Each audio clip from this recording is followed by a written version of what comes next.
The rain had turned to snow hours ago. Fat, wet flakes pelted the cracked windshield of Matthew Garrison's pickup truck, creating an almost hypnotic pattern as they melted against the glass. The wipers fought a losing battle, squeaking across the surface in a rhythm that matched the dull throb behind his eyes. The foreclosure notice lay on the passenger seat, edges worn soft from being folded and unfolded too many times. The bold black letters hadn't changed. Final notice. Beside it, Scout lay with his head on his paws, dark eyes watching Matt with quiet concern. The Belgian Malinois shifted, his warm body the only heat in the truck besides the struggling defroster.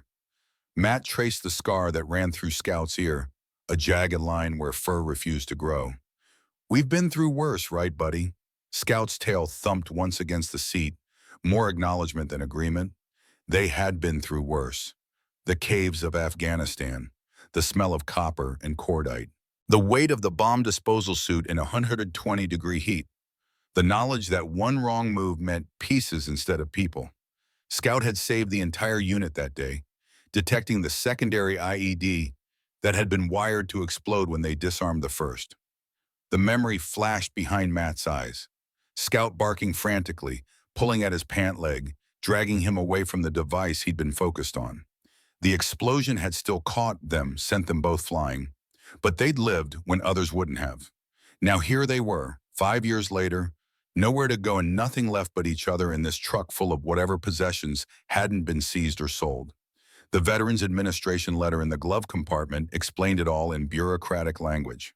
Benefits temporarily delayed due to administrative backlogs and funding adjustments.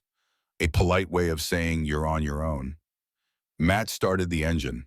The truck protested, then caught, belching white exhaust into the gray Montana afternoon. "Let's find someplace warm at least." He pulled away from what had been their home, not looking back at the apartment building that would soon belong to someone else. The road stretched before them, disappearing into curtains of white. There was a certain peace in the absence of direction. If you didn't know where you were going, you couldn't really be lost. The thought almost made him smile. 30 miles and 2 hours later, Matt spotted a diner, its neon open sign flickering against the gathering dusk. He parked, leaving the truck running for Scout. 10 minutes. Stay. The dog settled deeper into the seat, eyes never leaving Matt's face. The diner smelled of coffee and grease, warmth hitting him like a physical force after the brittle cold outside. A bell jingled above the door, drawing the attention of an elderly waitress who sized him up with a quick glance. The place was nearly empty, just a couple of truckers hunched over mugs of coffee at the counter. Matt slid into a booth by the window where he could keep an eye on Scout. The waitress approached, coffee pot already in hand. "You look like you've been driving through the worst of it," pouring without waiting for an answer. Matt wrapped his hands around the mug, letting the heat seep into his stiff fingers. "Just passing through. Any place around here that's cheap for the night?" She set a laminated menu in front of him. "Motel 6 about 15 miles up. Nothing fancy, but they allow dogs." Her eyes had flicked to Scout in the truck. "That's a military dog, isn't it?" "Belgian Malinois. My nephew trained them at Fort Benning." Matt nodded, surprised. "Afghanistan. We got out together." Something in her expression softened. "Vietnam for my husband. Never came back the same." She tapped a finger on the bulletin board beside their booth. "If you're looking to stick around longer than a night, there's this place. Been empty for years." Among the faded help-wanted flyers and local events, a white listing stood out. "Historic mountain estate, Bitterroot Valley, 5,000 plus back taxes, must sell." Matt blinked, certain he'd misread. 5,000 for a house? The waitress, Martha, according to her name tag, made a sound somewhere between a laugh and a snort. "Mansion, more like. Used to belong to some military bigwig, Colonel Westbrook, but it's been sitting empty since the late 90s. She lowered her voice. "Folks around here say it's cursed. Strange lights, noises at night. The whole town warned the last family to stay away. They didn't listen. Didn't last a month." Matt studied the listing. The photo showed a stone mansion half hidden by pines, a tower rising from one wing. Even in the grainy image, the place had presence. "What happened to the colonel?" Martha shrugged. "Disappeared. Some say he went crazy. Others say the government disappeared him. All I know is nobody's been able to live there since. She refilled his cup. The real estate office is just down the street if you're curious, though between you and me, only a desperate man would consider that place. Matt's fingers traced the edges of the foreclosure notice in his pocket. Or maybe just someone with nothing left to lose. After a quick meal, Matt found himself standing in front of Peterson Realty, a small office wedged between a hardware store and a vacant storefront. Snow had collected on his shoulders by the time he pushed open the door, sending a brass bell jangling. Harold Thompson looked up from his desk, surprise flickering across his face at seeing a customer. Balding and soft around the middle, he had the defeated air of a man who sold dreams in a town too small for many to come true. Within 20 minutes, Matt was signing preliminary paperwork, heart pounding in a way it hadn't since he disarmed his first explosive. $5,000, nearly his last, plus $8,000 in back taxes. The sale could close by the end of the week. Harold kept glancing at him with barely concealed curiosity. Most folks don't even come look at the place once they hear the stories. Matt's pen paused above the paper.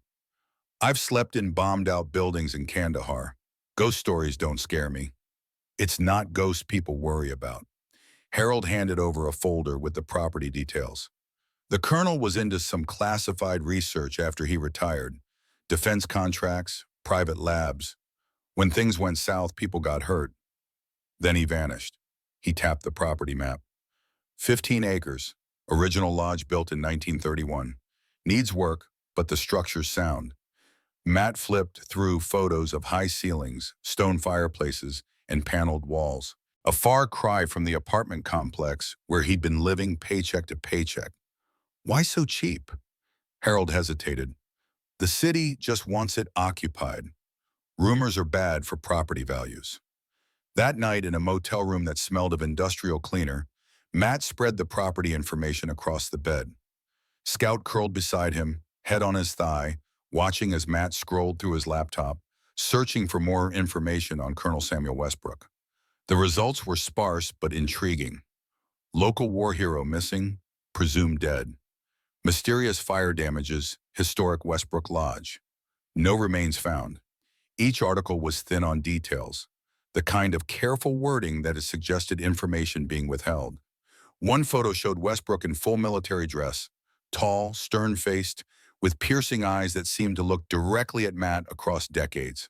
Further searches revealed Westbrook had been a microbiologist specializing in tropical diseases for the Pentagon before retiring to Montana in the early 1990s. His disappearance in 1999 had prompted a brief investigation, quickly closed with no official findings. Matt closed the laptop, letting darkness fill the room. Scout shifted, sighing heavily. I know, buddy. Sounds like the kind of mystery we should probably avoid. He scratched behind the dog's ears. But we need somewhere to go, and maybe, the thought formed slowly, maybe this is where we're supposed to end up. 3 days later, Matt and Scout followed Harold's truck up a narrow mountain road. Snow had been falling steadily, the world outside the windshield a blur of white. The heater struggled against the bitter cold that seeped through the truck's aging frame. The road twisted higher, each turn carrying them deeper into isolation. After miles of dense forest, they reached a pair of iron gates standing partially open, half buried in snow. Beyond stretched a long driveway disappearing into mist and pines. Even through the snowfall, Matt could see the gates were ornate, wrought iron with a design he couldn't quite make out, obscured by decades of rust and snow. Harold stepped out, struggling through knee-deep snow to push the gates wider. As Matt drove through, he noticed the design. Eagles with wings spread, stars clutched in their talons. Military imagery, but more elaborate than standard issue. The driveway stretched nearly a mile, bordered by pines that grew so close their branches formed a tunnel overhead. The snow thinned here, sheltered by the canopy. Scout stood alert on the seat now, ears pricked forward, a low whine building in his throat. And then the trees opened up, and Westbrook Lodge appeared. Even in its neglected state, the mansion commanded respect. 3 stories of gray stone and dark timber rose from the snowy clearing, anchored by a square tower at the eastern corner that stretched even higher. Massive windows, many with broken panes, reflected the flat white sky. Snow had drifted against the walls and collected in the eaves. Icicles hung from the roofline like jagged teeth. It wasn't just a house, it was a fortress disguised as one. Matt parked near the front steps. Scout's growl deepened, eyes fixed on the building. Harold approached, visibly uncomfortable. I should warn you, the power is temperamental. Generator in the cellar should still work. Water pipes might be frozen, and the phone lines haven't worked in years. Cell reception is spotty at best. He handed over a heavy ring of keys. Main door, cellar, various rooms. Some might not match anymore. The colonel was security conscious. Matt took the keys, their weight solid and cold in his palm. I'll manage. The front steps were marble, worn smooth by decades of footsteps and weathering. Moss and ice made them treacherous. The massive front door stood at the T, oak reinforced with iron bands, like the entrance to a medieval castle. The key turned with surprising ease, as if the lock had been recently maintained. The door swung open on silent hinges, revealing a cavernous foyer. The air inside was still and cold, carrying the faint smell of dust and something metallic beneath it. Enough light filtered through the windows to illuminate the grand staircase that rose from the center of the hall, its banister carved with the same eagle motif as the gates. Scout entered first, body low, nose working, paws silent on the marble floor. Every few steps he paused, ears swiveling to catch sounds too faint for human hearing. The furniture was draped in white sheets, ghostly shapes in the dim light. Crystal chandeliers hung overhead, festooned with cobwebs. To the right, a massive stone fireplace dominated what must have been a formal living room. To the left, open double doors revealed a library with floor-to-ceiling shelves. Harold remained near the entrance, reluctant to venture further. Master bedrooms upstairs, east wing, kitchen and dining room through there. He pointed down a hallway. Cellar access through the kitchen.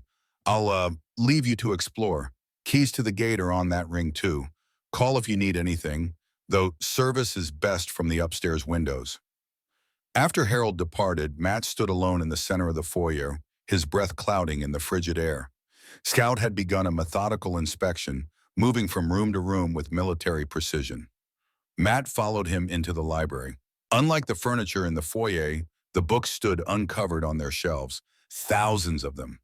Medical texts, military histories, scientific journals. An entire section on virology and infectious diseases. Another on psychological warfare. Not the typical reading material of a retired colonel.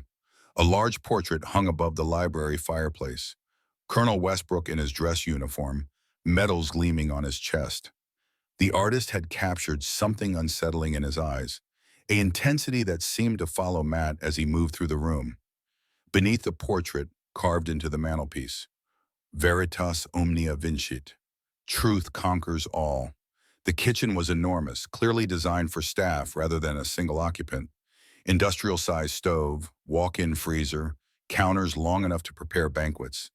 Everything was outdated but high quality, covered in decades of dust. Matt found the cellar door hidden behind a pantry shelf. Flashlight in hand, he descended stone steps that spiraled down into darkness. Scout followed reluctantly, hackles raised.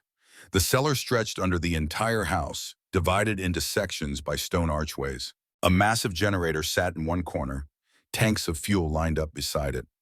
Wine racks, mostly empty, covered one wall. But it was the far corner that drew Matt's attention. A workshop area with tools meticulously arranged, diagrams pinned to boards, and what appeared to be electrical equipment under dust covers. As he approached, Scout suddenly barked. Sharp. Urgent. Matt spun around, flashlight beam cutting through the darkness, heart pounding. Nothing moved. Yet Scout continued to growl, focused on a section of the far wall. Matt approached slowly.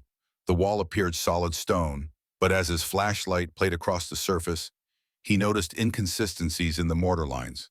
Pressing his hand against it revealed the slightest give, not a natural characteristic of stone. Further exploration would have to wait. Night was falling, and with it, the temperature. Matt needed to get the generator running and find heat before the bitter Montana night set in fully. It took an hour of work, but the generator finally roared to life, sending electricity coursing through the mansion's ancient wiring. Lights flickered on, revealing details that had been hidden in shadow. Intricate woodwork, hand-painted tiles, craftsmanship from another era. The heating system proved more challenging. The massive boiler in the cellar eventually rumbled to life, but many of the radiators remained cold, pipes likely frozen or damaged. Matt managed to get one working in what must have been a study, a smaller room off the main hall with a desk and fireplace. He built a fire using wood stacked neatly beside the hearth, wondering how long it had been there and who had placed it so carefully. As flames caught and grew, he unrolled his sleeping bag on the floor nearby. Scout circled 3 times before settling beside it, alert despite his exhaustion.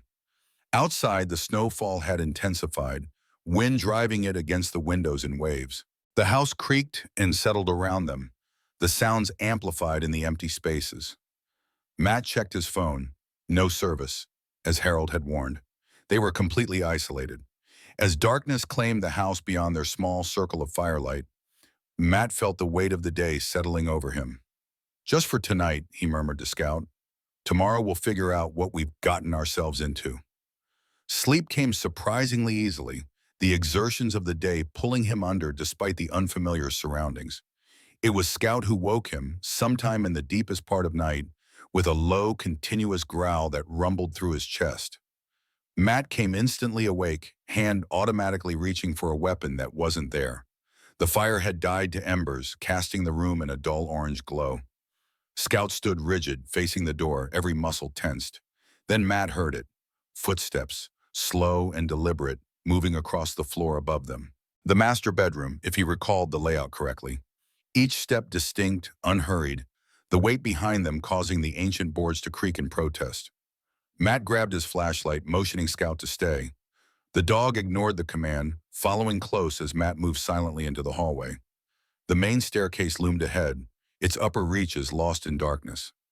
Matt played the flashlight beam upward, revealing nothing but empty space and swirling dust motes. The footsteps continued, moving from one end of the upstairs hallway to the other, then stopping abruptly. A door creaked open, then closed. Silence. Heart pounding, Matt ascended the stairs, each step carefully chosen to minimize noise. Scout stayed one step behind, body coiled with tension.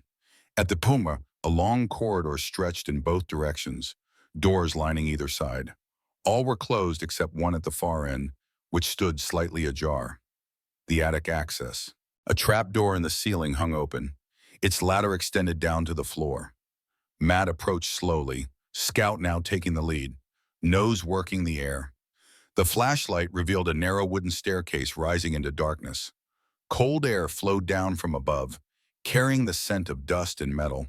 He climbed the stairs, Scout just behind. The attic stretched the length of the house, ceiling following the steep pitch of the roof. Boxes and sheet-covered furniture created a maze of shadows. Windows at either end were thick with frost, blocking any moonlight. Matt swept the flashlight across the space, revealing nothing but abandoned belongings.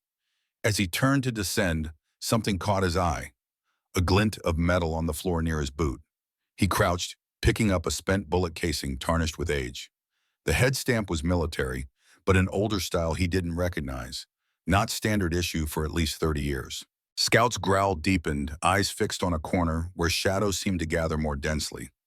Matt directed the flashlight there, revealing only empty space. Yet something felt wrong. The air colder, the darkness somehow more complete. A sudden bang made him jump, the attic door slamming shut below them. Matt rushed down the stairs, Scout at his heels. The door was closed tight, as if pushed by a forceful hand.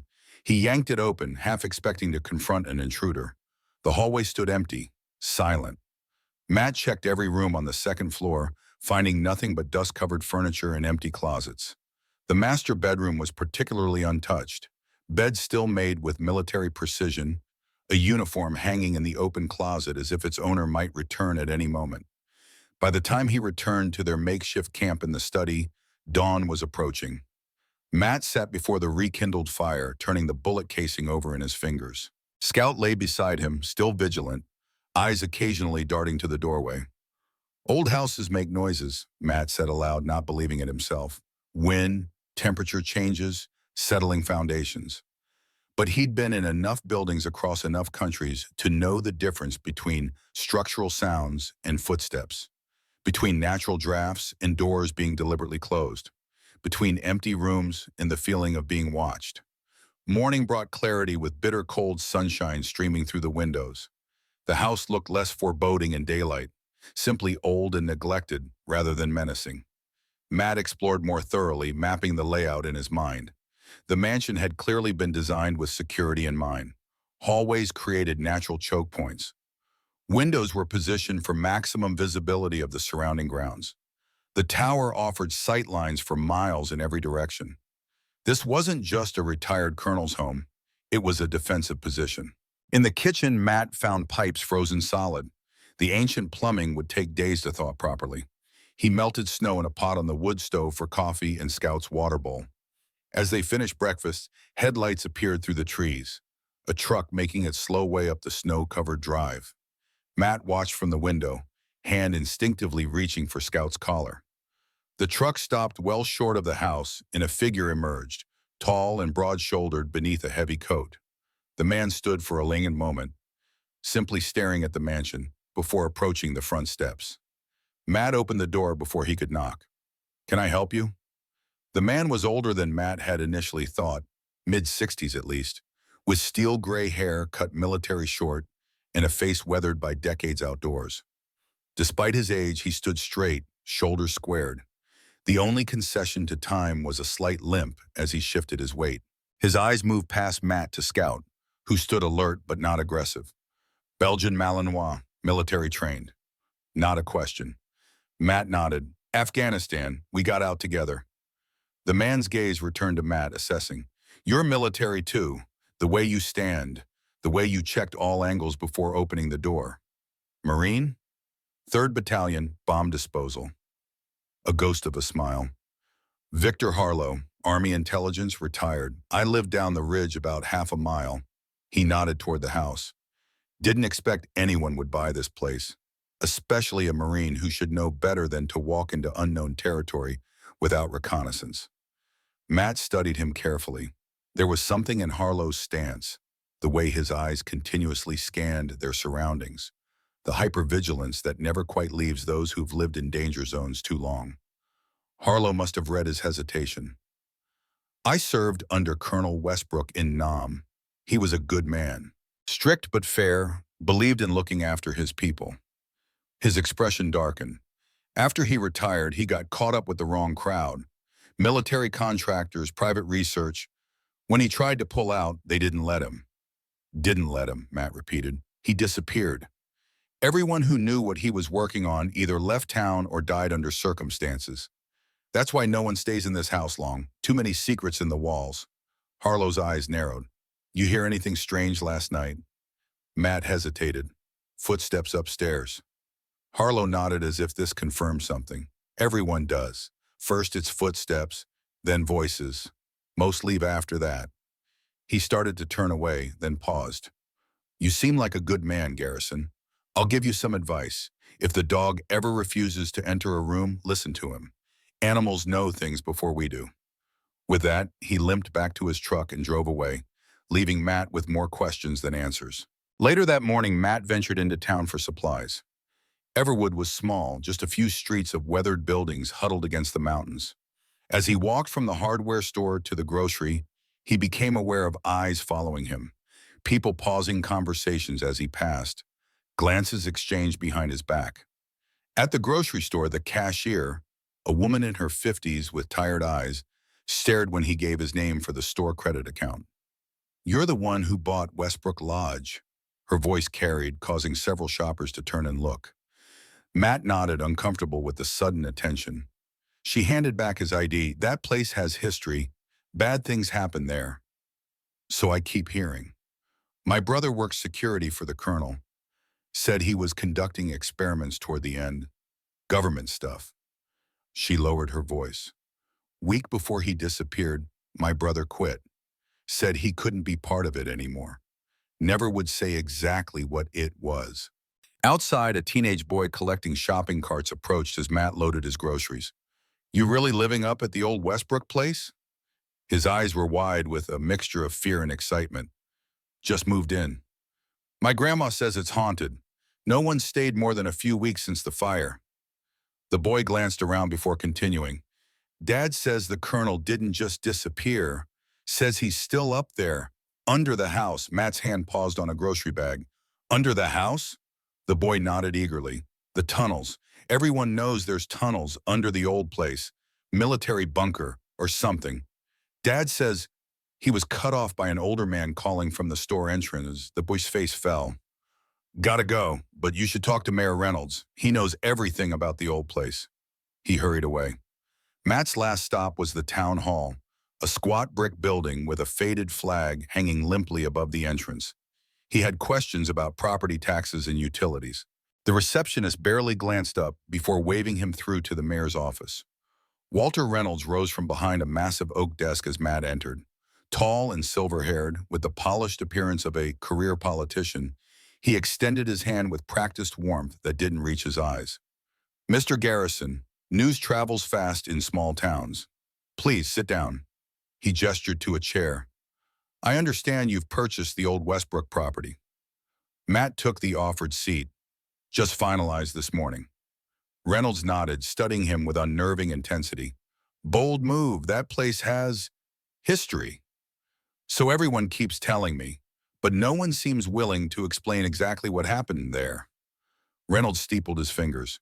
Colonel Arthur Westbrook was a complicated man, a hero to some, a problem to others.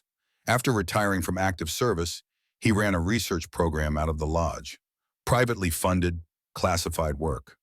His expression hardened slightly. When certain parties became concerned about the nature of his research, he vanished. The official investigation concluded he likely fled to avoid prosecution. Prosecution for what? The mayor's smile thinned. That information remains classified, I'm afraid. He leaned forward. Mr. Garrison, I admire your courage, but that property has stood empty for good reason. The townspeople are superstitious. They believe it's cursed. I'd hate to see you regretting your decision. Matt met his gaze steadily. Sounds like you're warning me off. Consider it friendly advice. Everwood is a close community. We don't take kindly to outsiders stirring up old ghosts. The threat beneath the words was unmistakable. As Matt left the building, he noticed a woman across the street watching him intently, a camera hanging from her neck.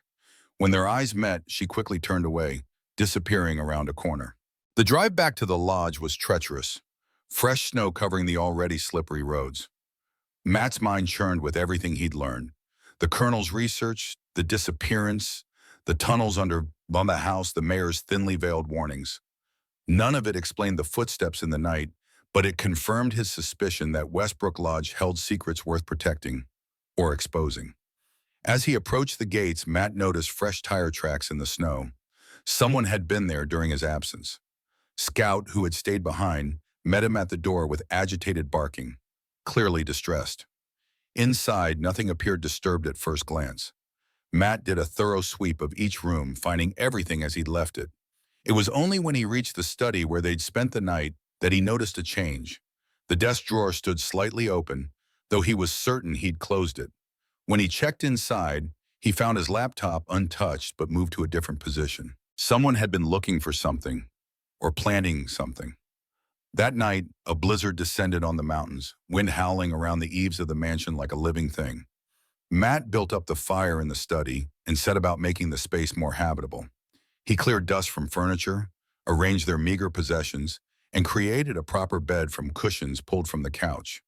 Scout seemed restless, pacing from window to window, occasionally growling at shadows.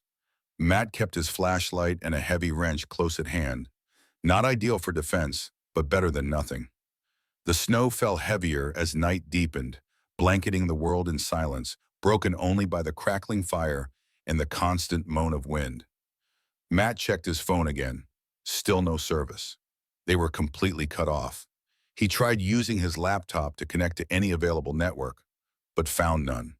As he was about to shut it down, Scout suddenly perked up, head turning toward the window. A low growl built in his throat. Matt moved to the window, peering out into the swirling snow. At first, he saw nothing but darkness and white. Then a shape emerged, a figure standing at the edge of the trees watching the house.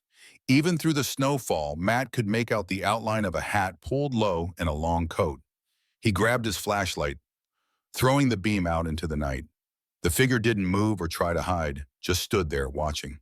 Then, with deliberate slowness, it raised a hand in what might have been greeting or warning before turning and disappearing into the trees. Matt spent the rest of the night alternating between dozing and alert watchfulness. The storm intensified, snow piling against the windows until they were nearly covered. The temperature in the house dropped despite the fire, their breath visible even near the hearth. Sometime past midnight, the footsteps returned.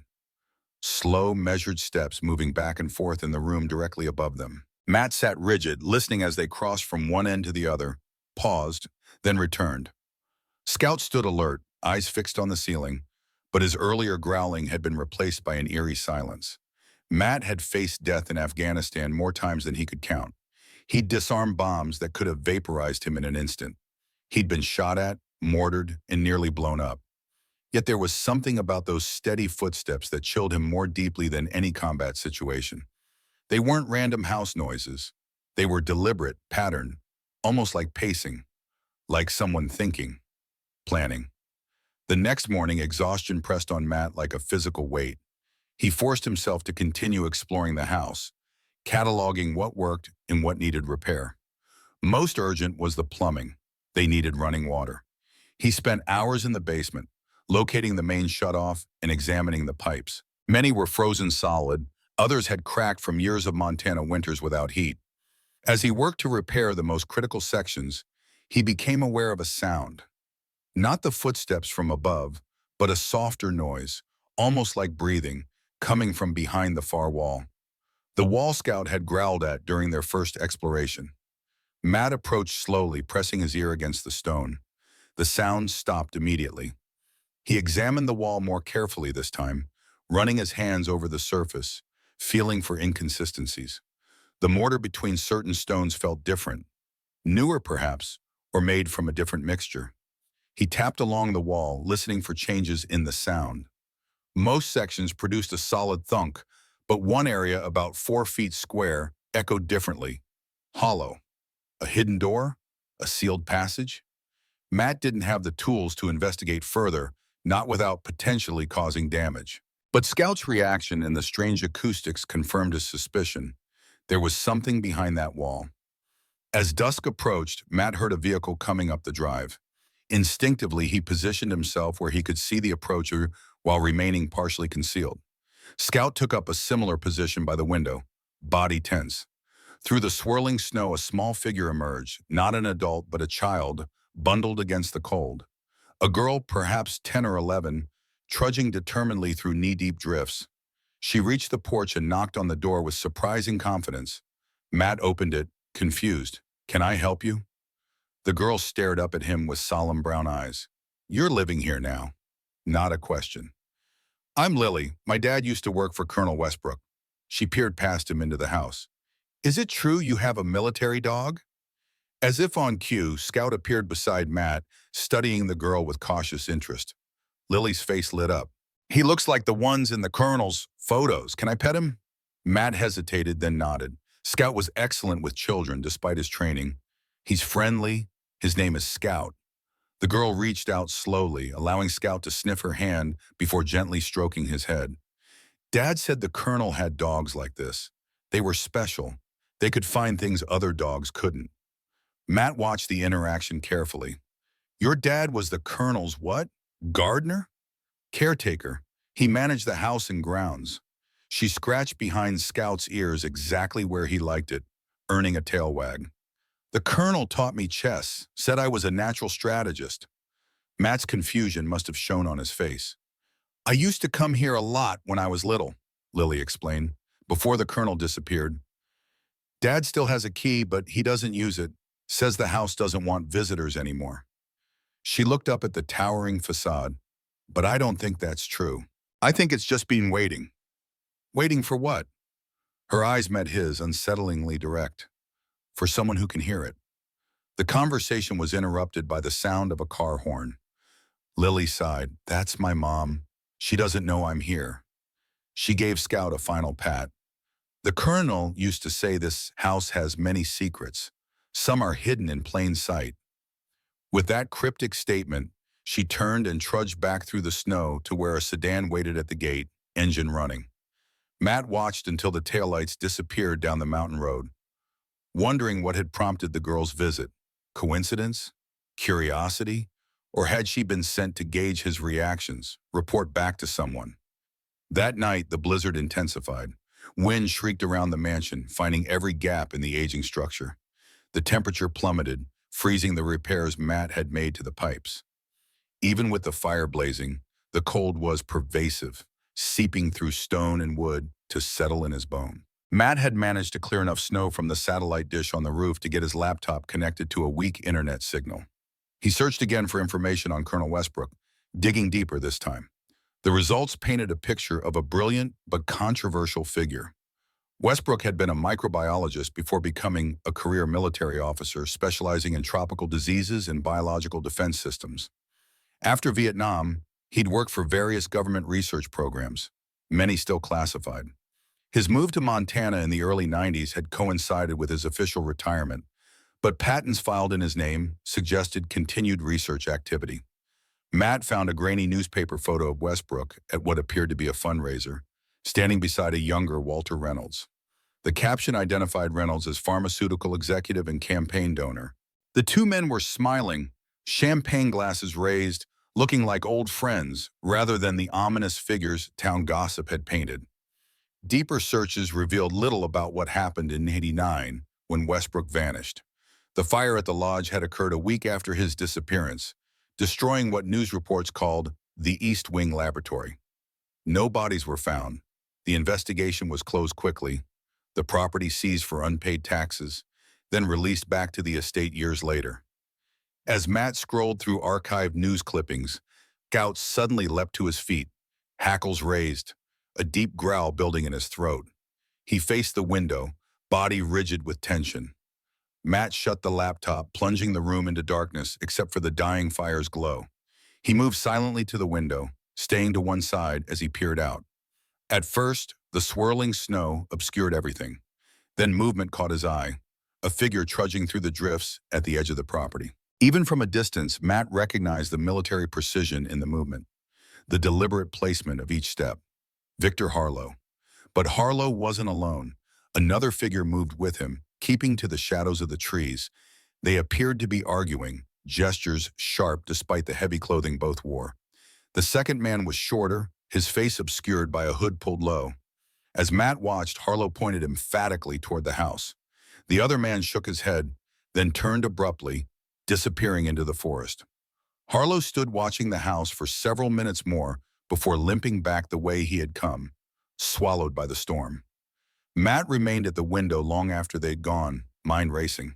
What was Harlow doing out in a blizzard? Who was he meeting? And why conduct their business within sight of the lodge unless it was related to Matt's presence? Sleep came fitfully that night, broken by dreams of Afghanistan. The heat, the dust, the constant tension of knowing every wire, every container, every abandoned vehicle might contain death. In the dreams, Scout kept leading him away from the devices he was trying to disarm, pulling him towards something else, something hidden beneath the sand. He woke before dawn, Scout pressed against his side, whimpering softly. Outside, the storm had finally passed, leaving a world transformed by snow. The silence was absolute, the kind that comes only after heavy snowfall has blanketed every surface. Matt rose stiffly, adding wood to the embers. As the fresh logs caught, shadows danced across the walls, momentarily creating the illusion of movement in the corners of the room. He shook it off, attributing it to exhaustion and the days of unsettling events. Scout's behavior had changed, however. Instead of his usual alert watchfulness, he seemed drawn to specific areas of the house: the cellar wall, the attic access, and now a particular section of floor in the main living room. He would stop at each spot, sniffing intensely, sometimes pawing at the surface before moving on to the next. After their morning routine, Matt decided to follow Scout's interest. The dog led him back to the living room, stopping at a section of hardwood floor near the massive bay window. The floorboards here looked identical to the rest: aged oak, expertly fitted, covered with decades of dust, except where their footprints had disturbed it. Scout began pawing at one board insistently, whining low in his throat. Matt knelt, examining the area more carefully. Unlike the cellar wall, there was no obvious indication of a hidden compartment or passage. The board seemed solid, firmly in place. He ran his fingers along the seams, feeling for any inconsistency. Nothing. He sat back on his heels, puzzled by Scout's certainty. "What is it, boy? What do you smell?" Scout continued pawing, looking up at Matt with clear frustration. Then he moved a few inches to the side and began digging at the floor with renewed vigor. Matt noticed something then, a faint discoloration in the wood, visible only when the light hit it at a certain angle. A stain, perhaps, or he leaned closer. Not a stain, a seam, nearly invisible, running in a perfect rectangle about 2 feet by 3. Someone had cut into the floor at some point, then replaced the boards with expert precision. Only the slightest difference in wood grain revealed the modification. Matt retrieved tools from his truck, a pry bar, hammer, flashlight. Working carefully, he inserted the pry bar into the nearly invisible seam and applied pressure. The board resisted, then lifted slightly with a groan of protest. He worked methodically around the rectangle until all the edges were loose, then lifted the section free. A hollow space was revealed beneath, about 2 feet deep and lined with metal. Inside lay a small metal box, military grade, the kind used for secure document transport. It was locked with a combination padlock, the metal tarnished but still solid. Matt lifted it out carefully, setting it on the floor beside him. Scout sniffed it thoroughly, tail wagging slightly now that the object of his interest had been found. The box was surprisingly heavy for its size. No markings on the exterior gave any hint to its contents. The padlock was old but well made, unlikely to be forced without damaging the box itself. Matt sat back, considering options. He could try various combinations, starting with dates related to Westbrook's life. He could look for the combination elsewhere in the house, or he could find a way to cut the lock off entirely. Before he could decide, the stillness of the morning was broken by the distant sound of an engine laboring up the snow-covered drive. Matt quickly replaced the floorboards, concealing the hole, and slid the box under the couch. Through the window, he saw a snowplow clearing the long driveway, followed by 2 black SUVs with government plates. The vehicles stopped at the front of the house, and several men emerged, all wearing dark suits despite the snow and cold. Scout's growl returned, deep and warning. Matt placed a hand on his head. "Easy, boy." A sharp knock on the front door echoed through the house. Matt approached cautiously, positioning himself to see the visitors without being fully exposed. Through the side window, he counted 5 men. Their bearing was unmistakably military despite the civilian clothes. The way they positioned themselves, their constant environmental scanning, the subtle bulges of concealed weapons beneath their jackets. The leader stepped forward as Matt opened the door. "Mr. Garrison, I'm Special Agent Thomas, FBI." He flashed credentials quickly, not long enough for proper verification. "We need to ask you some questions about this property and your interest in it." Matt didn't move from the doorway. "Can I see those credentials again?" Thomas hesitated, then extended the ID more slowly. It appeared genuine, the right holographic elements, proper formatting. But something felt off. The other men remained too far back, hands positioned for quick access to weapons. "What's this about?" Matt kept his tone neutral, body language open, but alert. "Routine follow-up. This property has certain historical significance. We monitor all transactions related to it." Thomas's smile didn't reach his eyes. "May we come in? It's rather cold out here." Matt was about to respond when Scout suddenly lunged forward, barking furiously at something beyond the men. All heads turned toward the distraction. At the edge of the trees stood Victor Harlow, rifle raised to his shoulder, aimed directly at the group. His voice carried clearly through the cold air. "Those aren't at FBI, Garrison. Back inside now." The men reacted instantly, reaching for weapons. Matt slammed the door shut as the first shots rang out. Not from Harlow's rifle, but from the supposed agents firing toward the trees. Matt dropped to the floor, pulling Scout down with him as bullets splintered the heavy oak door. The gunfire was deafening in the confined space, echoing off stone walls. He crawled rapidly toward the study where his pack contained his only weapon, a combat knife from his service days. Before he could reach it, the front window shattered inward, glass raining across the foyer. One of the men was climbing through, weapon drawn. Scout reacted without command, launching himself at the intruder with military precision, jaws clamping around the man's gun arm. The man screamed, the weapon discharging into the ceiling as he fell backward. Matt seized the opportunity, tackling him as he struggled with Scout. Years of combat training took over. A precise strike to the throat, another to the temple. The man went limp. More gunfire outside, exchanged between Harlow and the remaining attackers. Matt grabbed the fallen man's weapon, a compact submachine gun, not standard FBI issue. Scout was already at the next window, growling at another figure attempting entry. The storm had returned, snow swirling through the broken window, reducing visibility. Matt used it to his advantage, keeping low and moving from cover to cover. A second man made it inside, firing blindly toward movement. Matt waited until he passed, then struck from behind, a quick, efficient takedown that left the man unconscious. Outside, the gunfire had stopped. Matt peered cautiously through the shattered window. Two bodies lay in the snow near the vehicles. Of Harlow and the fifth man, there was no sign. Tracks led into the forest, one set staggering, the other in pursuit. Scout whined urgently, pulling at Matt's pant leg, the same signal he'd used in Afghanistan when detecting explosives. Matt followed immediately, trusting the dog's instincts.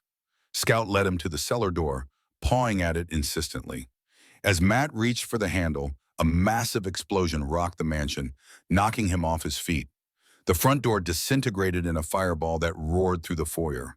Heat washed over them as flames began climbing the ancient woodwork with frightening speed. Scout barked frantically, still pulling toward the cellar. Matt understood. Whatever was happening, their escape route was below, not through the inferno that had been the front entrance. They raced down the spiral staircase into darkness. Behind them, smoke began pouring through the doorway.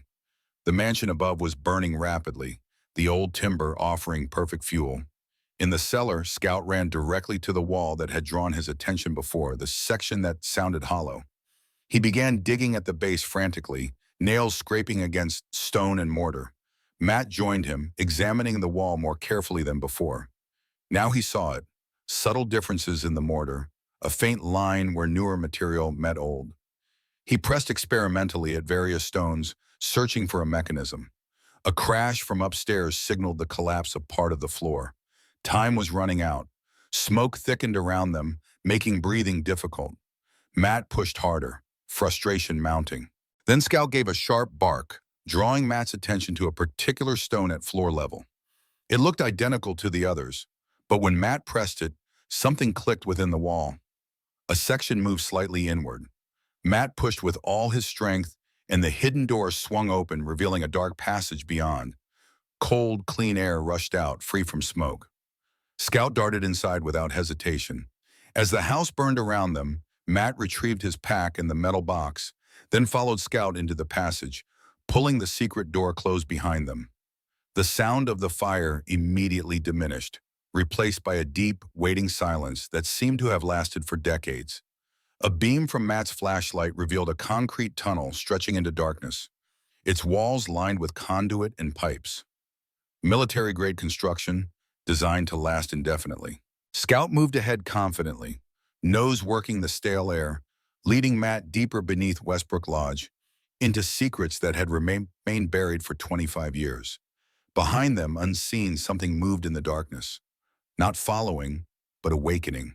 As if the fire above had triggered a system long dormant, bringing it slowly, inevitably back to life. The tunnel stretched before them, cold air flowing against Matt's face as they descended deeper beneath the burning mansion.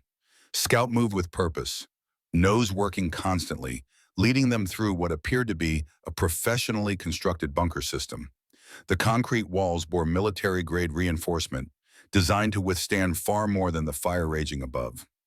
After 50 yards, the passage opened into a larger chamber. Matt swept his flashlight across the space, revealing metal shelving units, emergency supplies, and a small generator.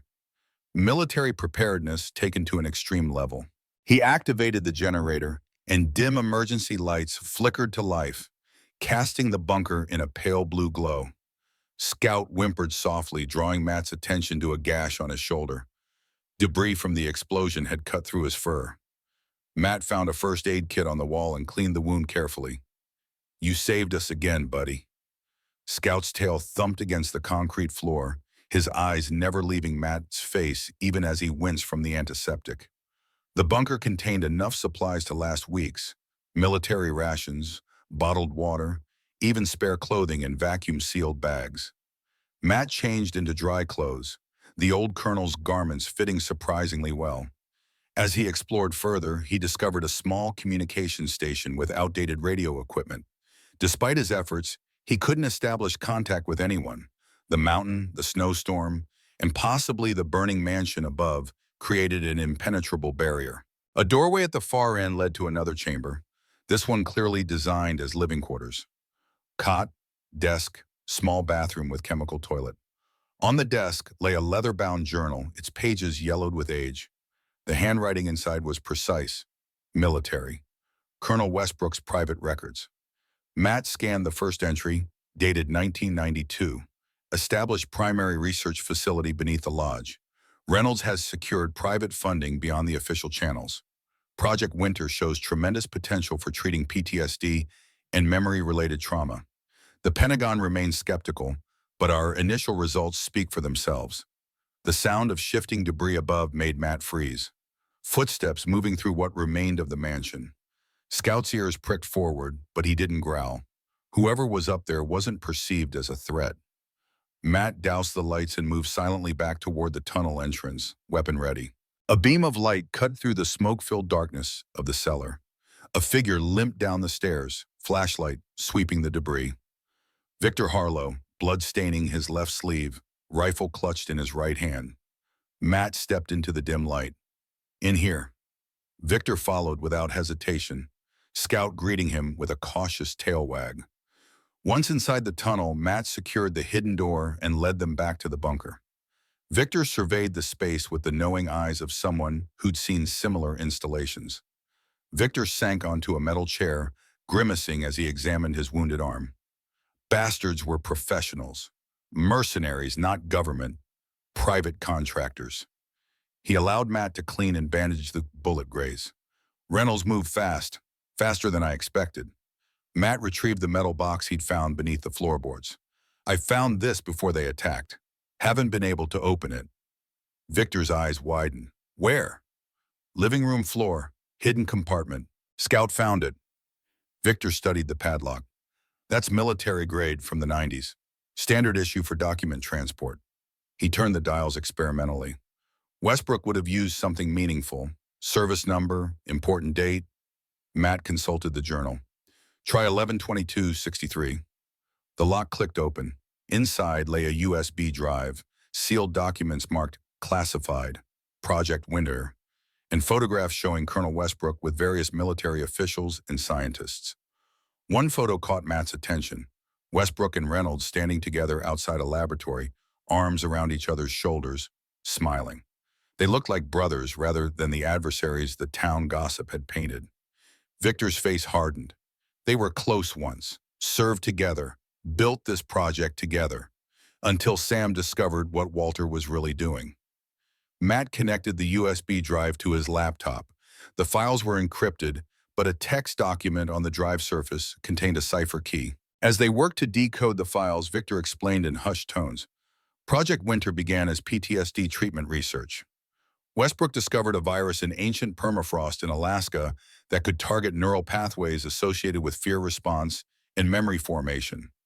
The original goal was therapeutic, helping soldiers forget traumatic memories without affecting other cognitive functions. The first decoded files confirmed this: clinical trial reports, brain scans, promising results with minimal side effects. Volunteer subjects were reported reduced nightmares and flashbacks without memory loss in other areas. Victor shifted, pain evident in his movements. The government pulled funding when they realized the potential for weaponization. But Reynolds saw another opportunity. He found private backers, pharmaceutical companies, defense contractors, even foreign interests. They didn't want a treatment. They wanted control. More documents emerged from the encryption, later trials showing alarming modifications to the virus. No longer targeting specific traumatic memories, but affecting regions of the brain responsible for decision-making and independent thought. A video file opened on the laptop. Colonel Westbrook appeared on screen, looking haggard, eyes haunted. Test subject 23 exhibited complete compliance with verbal commands while maintaining normal cognitive function, performance in all other areas. Memory of the commands and actions taken was completely suppressed post-procedure. The camera panned to show a middle-aged man performing various tasks, face blank, eyes vacant. Reynolds insists we move to Phase 2, introduction into municipal water supply at subclinical dosages. I have expressed my objections, but the video cut off abruptly. Matt leaned back, the implications crashing over him. The townspeople, they're test subjects. Victor nodded grimly. In low doses, it makes them suggestible, compliant. High doses create complete subordination. Reynolds has been running Everwood like a petri dish for decades. The bunker suddenly seemed colder, the weight of the mountain above more oppressive. Why didn't Westbrook expose them? Victor's laugh held no humor. He tried. That's why he disappeared. Or so we thought. They spent hours going through the documents, piecing together the fragments of a conspiracy spanning decades. Project Winter had evolved from treatment to weapon, from healing to control. Reynolds had positioned himself as mayor specifically to oversee the ongoing experimentation, using the town's isolation and dependency to maintain secrecy. Most alarming were the medical records, 23 deaths disguised as accidents, suicides, or natural causes.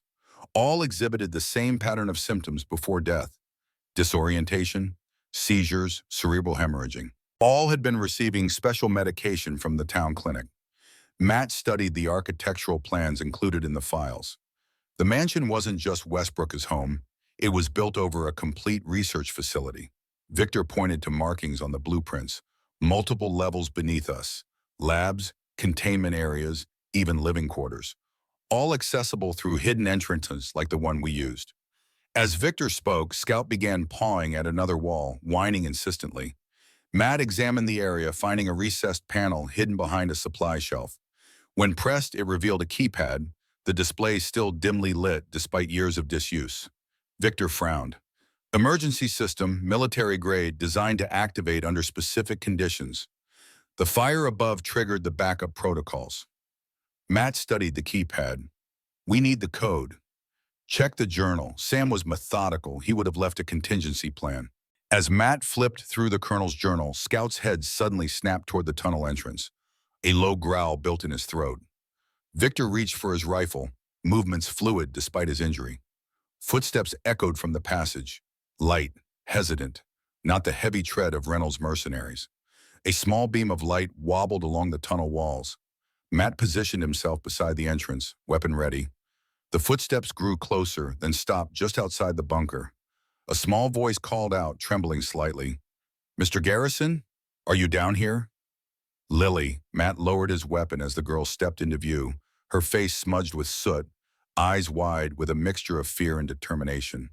She clutched a backpack to her chest like a shield. "I saw the fire.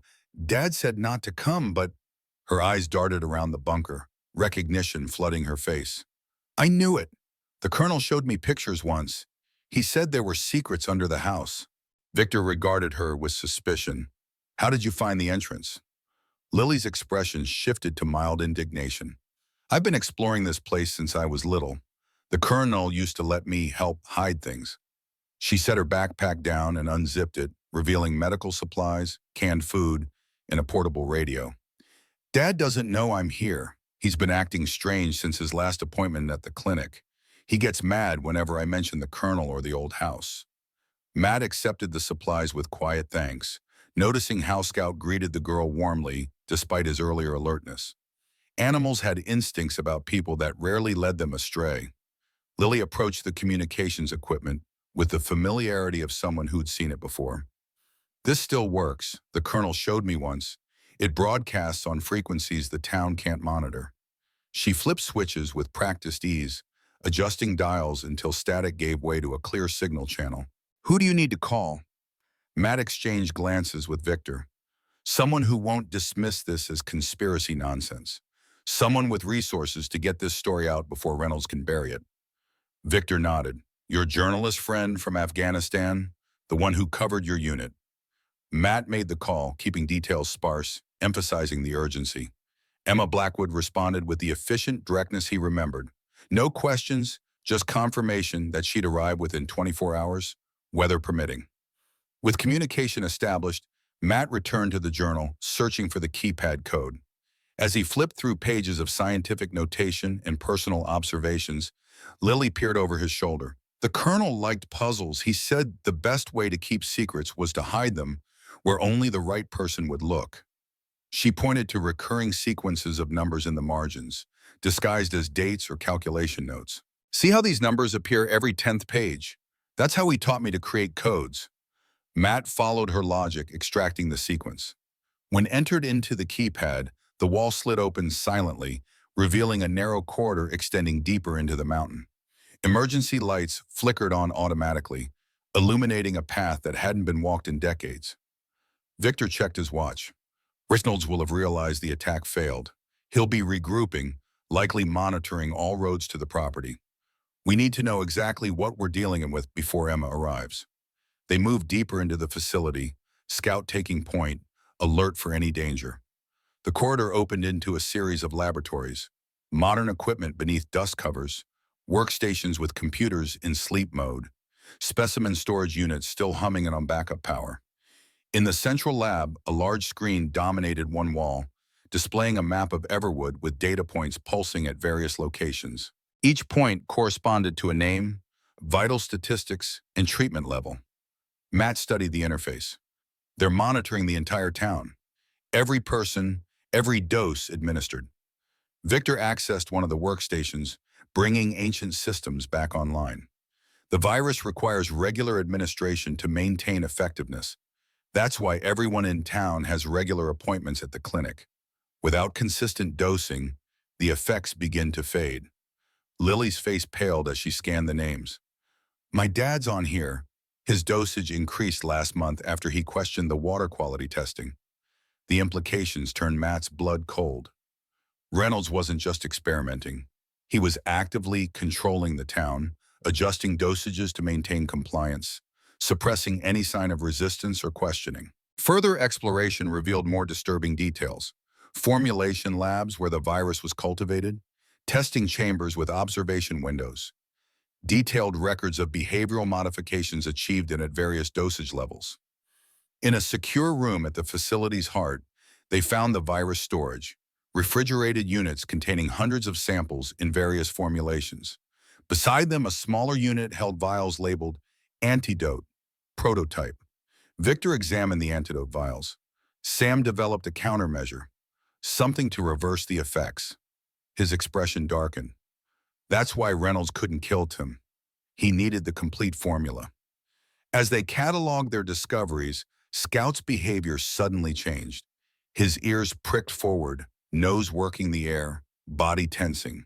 He moved deliberately to a heavy door at the rear of the storage room, scratching at the surface, whining urgently.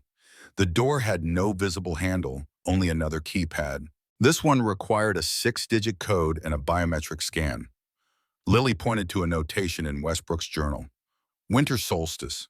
The colonel always said important things happen on the shortest day. Matt checked the date on his watch. December 21st, the winter solstice. He entered 122199. The solstice date from the year Westbrook disappeared. The keypad flashed green, but the biometric scanner remained red. Victor studied the scanner. It needs Westbrook's handprint. Without it, we can't open this door. Matt examined the room, mind racing through options. What if he planned for that? What if he knew someone would eventually need access without him? They returned to the journal, searching for clues. Lily discovered a page where the colonel had pressed unusually hard while writing, leaving indentations on subsequent pages. When held at an angle to the emergency lights, the indentations revealed a message. When winter falls, look where light meets shadow. Lily's eyes widened. The colonel's study, he showed me once. On the solstice, the sunset shines through the west window and hits the exact center of the room. Despite the danger of returning to the burned mansion, they needed to find whatever Westbrook had hidden. Victor, still weak from his wound, remained in the facility to monitor communications and protect their discoveries. Matt and Scout, accompanied by Lily, made their way back through the tunnel to assess what remained of the lodge. The fire had consumed most of the main structure, but the western wing remained partially intact, protected by stone walls in the direction of the wind. They entered cautiously through a broken window, the interior a apocalyptic landscape of charred wood, collapsed ceilings, and ice forming where firefighting efforts had frozen in the bitter cold. The study had survived, though smoke damage blackened the walls, and water from melting snow dripped through damaged sections of the roof. Lily moved immediately to the west window, where the late afternoon sun broke through clouds, casting a beam across the debris-strewn floor. "Here! This is where it would hit!" Matt cleared the area, revealing the floor beneath. Nothing immediately stood out, just ordinary hardwood, now water-damaged and buckled from heat. Scout circled, nose working every inch of the designated spot, before stopping precisely where the sunbeam fell. He began scratching insistently. Matt pried up the floorboards, revealing another hidden compartment. Inside lay a wooden box sealed with wax, untouched by the fire or water. Within the box, they found an electronic key card, a glass vial containing what appeared to be a preserved handprint, and a leather-bound notebook filled with formulas and procedural notes.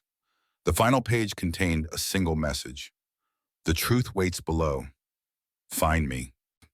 The sun was setting as they made their way back to the underground facility, casting long shadows across the snow-covered ruins. In the distance, lights appeared on the road leading up the mountain, vehicles approaching.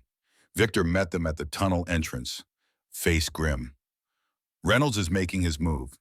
Police scanner reports indicate they're searching for survivors of the fire, at least a dozen men heavily armed." With the recovered items, they returned to the secure door. The electronic key card bypassed the standard security, while the preserved handprint, a silicon cast embedded with Westbrook's actual fingerprints and skin cells, satisfied the biometric scanner.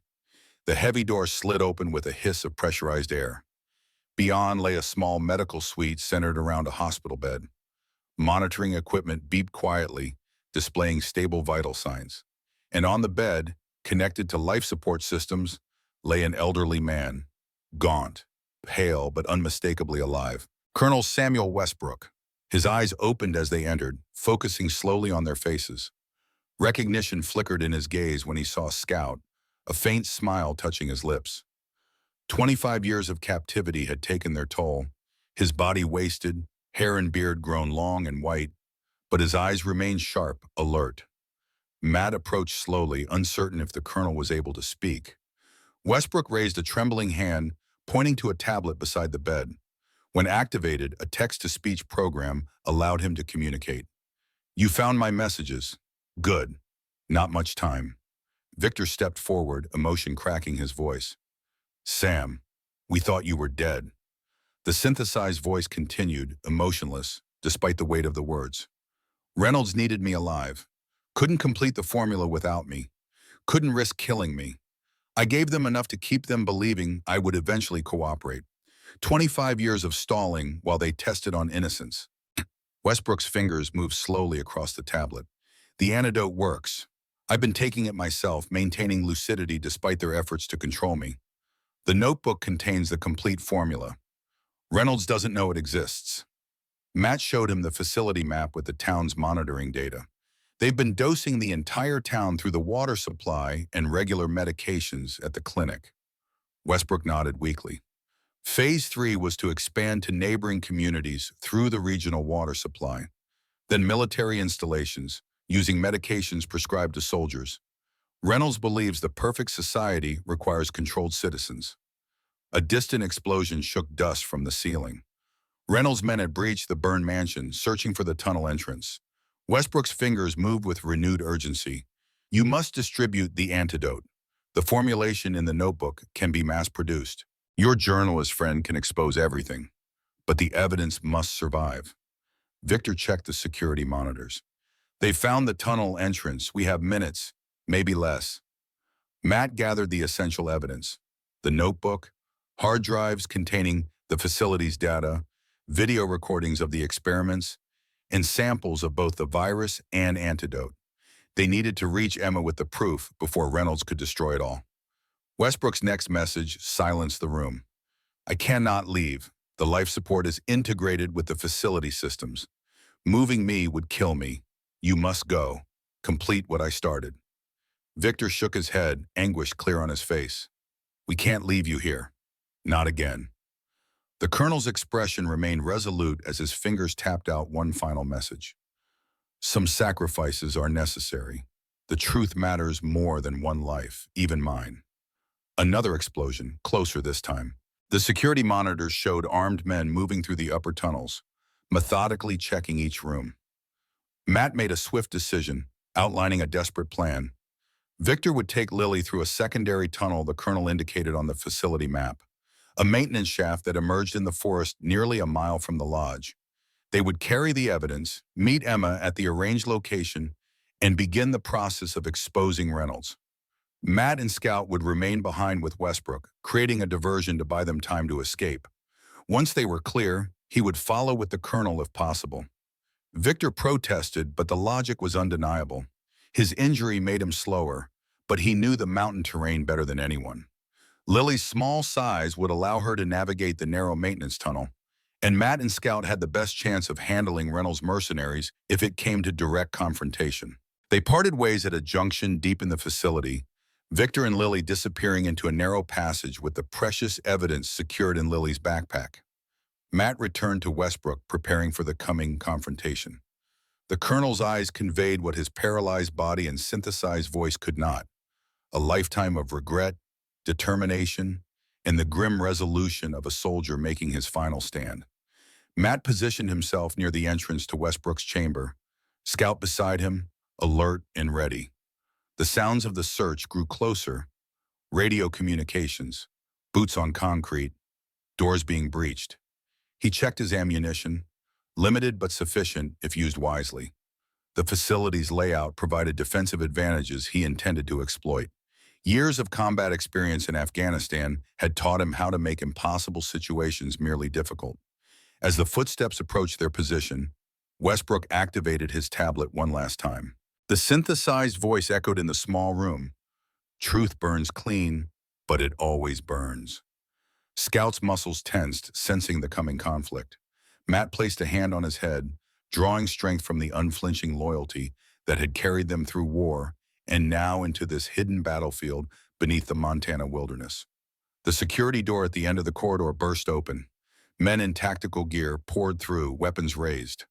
Behind them, a familiar figure appeared. Mayor Walter Reynolds, immaculate in a tailored overcoat despite the chaos, his face a mask of cold determination. His eyes found Matt, recognition flaring into contempt. You have no idea what you've stumbled into, Garrison.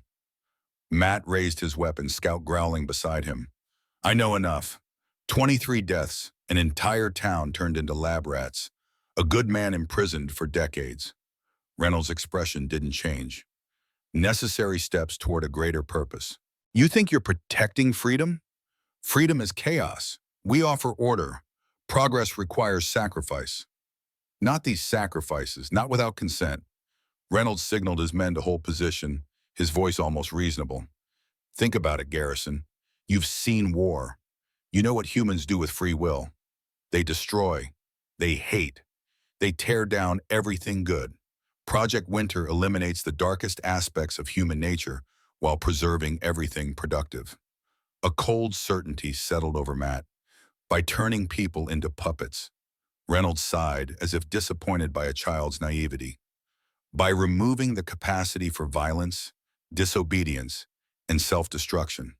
The perfect society isn't achieved through politics or economics. It's achieved through biology. From his bed, Westbrook activated the text-to-speech one final time, his message directed at his former friend. You became what we fought against, Walter. A tyrant hiding behind noble intentions.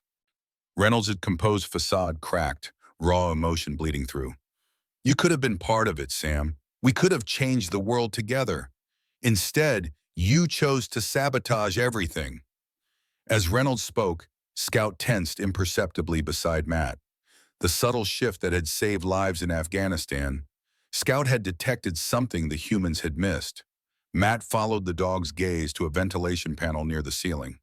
A red light blinked within, not part of the original system. Explosive charge. Reynolds hadn't come just to capture them. He'd come to bury the evidence permanently.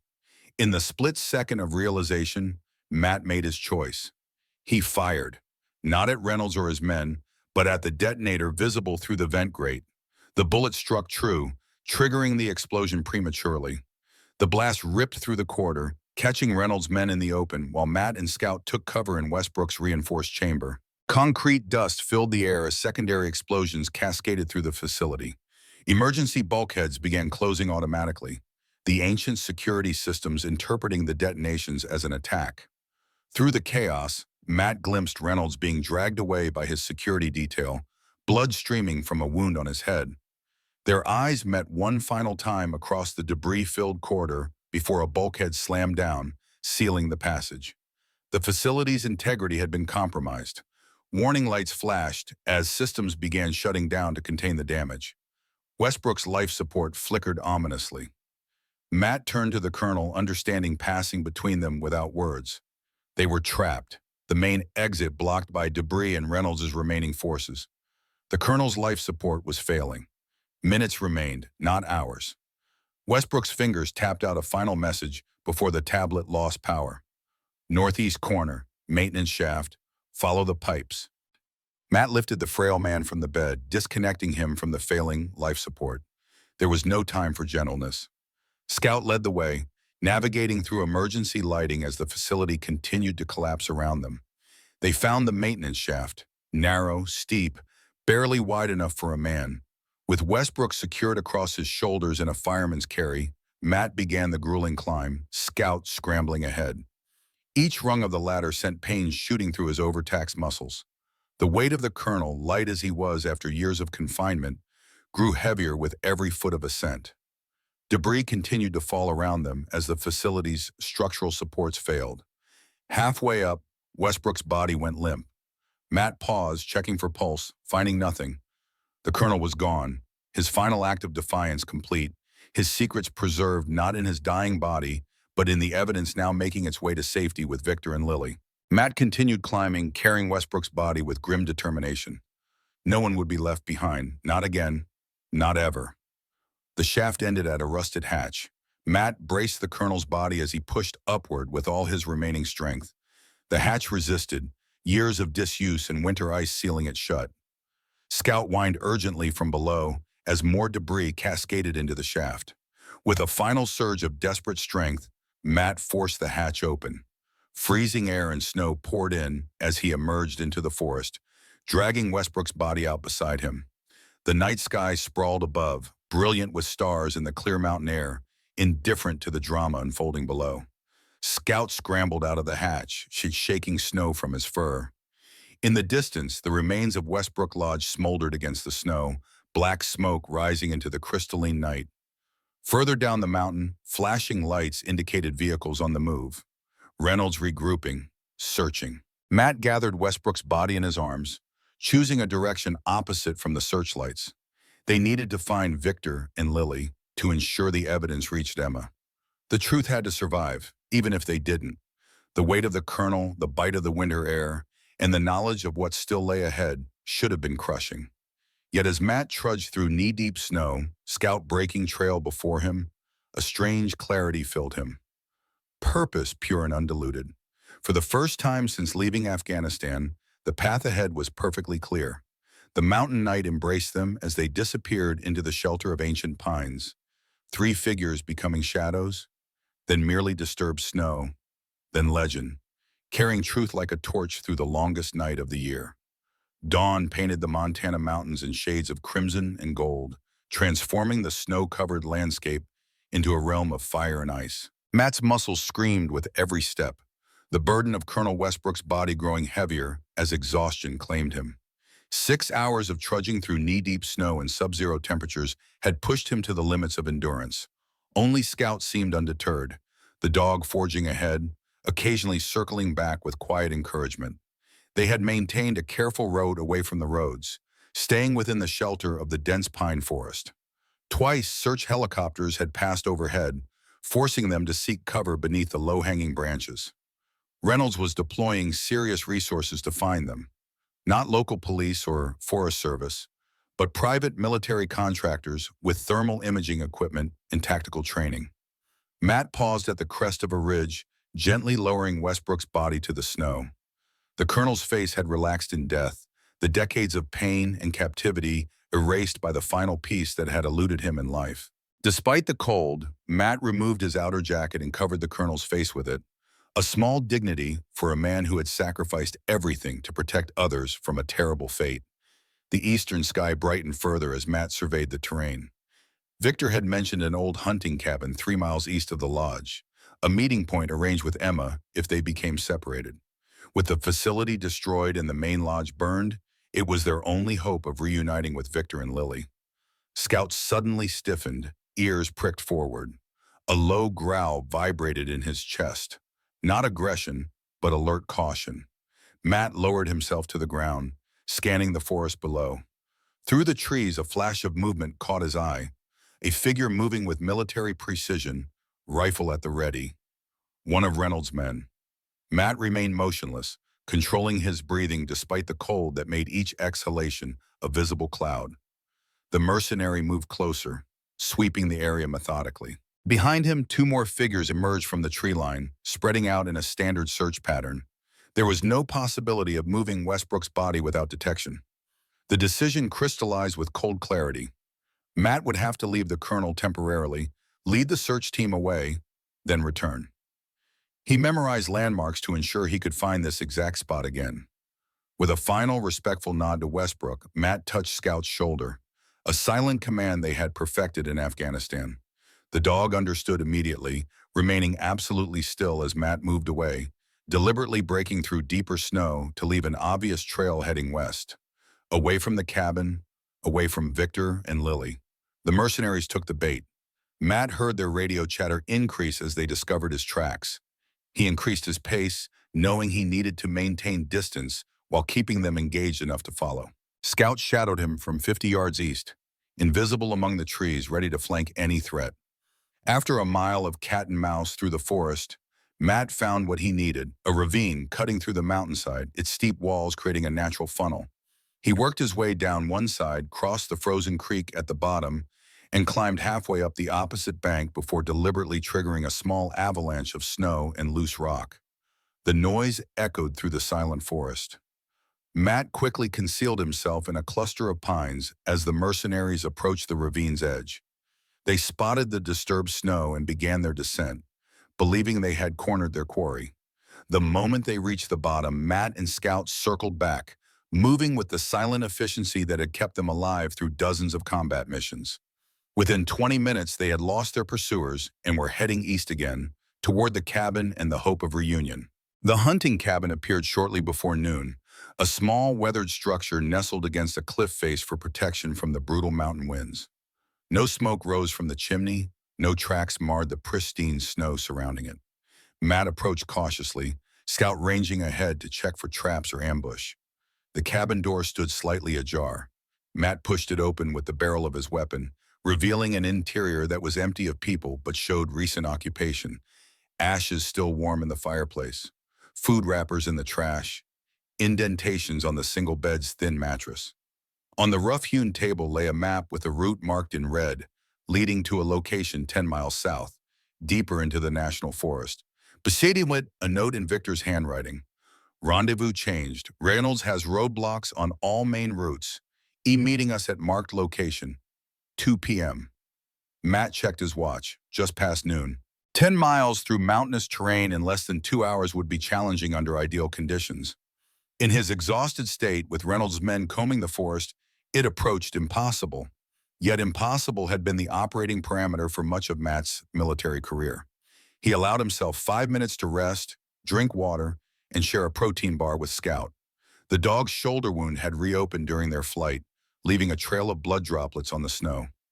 Matt reapplied a field dressing from the cabin's basic first aid kit, murmuring encouragement as Scout endured the pain with stoic patience. They departed, moving south, maintaining a pace that balanced speed with the need to remain undetected. Matt's mind kept returning to Westbrook's body, left on the mountainside. The colonel deserved better than to become another disappeared victim in Reynolds's web of lies. Matt made a silent promise to return, to ensure Westbrook received the recognition and respect he'd earned through decades of resistance.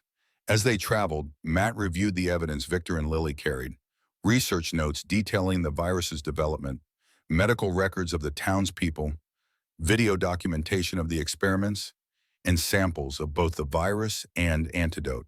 Enough to expose Reynolds and his backers, enough to potentially save an entire town from invisible enslavement. 2 hours later, Matt spotted thin smoke rising above the trees ahead. He approached the new rendezvous point with heightened caution, Scout moving silently at his side. The location proved to be another cabin, larger than the first, positioned beside a small mountain lake now frozen solid. Matt circled the perimeter twice, checking for surveillance or traps. Finding none, he approached directly, keeping to the tree line until the last possible moment. The cabin door opened before he reached it. Victor stood in the doorway, rifle lowered but ready, his weathered face showing both relief and new lines of tension. Inside, Lily sat at a wooden table, sorting through documents with focused intensity. Her eyes widened at the sight of Scout's blood-stained bandage, but she continued her task with impressive composure for a child her age. The evidence lay spread across the table, organized, cataloged, ready for presentation. Victor's expression asked the question, his voice didn't. Matt shook his head slightly. He's gone. Died during our escape. I had to leave him to draw off the search teams. The pain that flashed across Victor's face transcended ordinary grief. The complex anguish of a soldier who had survived while others hadn't, a burden Matt understood intimately. Lily looked up from her work. Did he say anything at the end? Matt recalled Westbrook's final type message before the systems failed. Truth burns clean, but it always burns. The words hung in the cabin's still air, a testament and a warning. Victor checked his watch. Emma should have been here an hour ago. No contact, no message. Matt moved to the window, scanning the surrounding forest. Reynolds has roadblocks on all access points? Victor nodded grimly. Police, state troopers, even Forest Service, all reporting directly to him. The benefit of controlling an entire town for decades is the network of influence it creates. The implications settled heavily. Emma might have been intercepted. The evidence they carried rendered useless without a way to disseminate it beyond Reynolds' reach. They needed a new plan, and quickly. Lily spoke up from the table, her voice quiet but determined. The radio in the colonel's bunker was still working when we left. It broadcasts on military frequencies that bypass local towers. Matt considered this. The bunker's collapsed. The entrance we used is buried under tons of concrete. Victor moved to a backpack in the corner, withdrawing a folded blueprint. The facility had multiple access points, maintenance shafts, emergency exits, ventilation systems. Sam designed it to be accessible even if parts were compromised. The blueprint revealed a complex network beneath the mountain. The main facility they had explored was just one component of a much larger installation. 3 additional access points were marked, including one less than a mile from their current location. As they formulated a plan to reach the secondary entrance, a sound outside froze them in place. The distinctive crunch of tires on snow, approaching fast. Victor moved to the window, his body language shifting instantly to combat readiness. Black SUV, government plates, single occupant. Matt positioned himself on the opposite side of the door, weapon ready.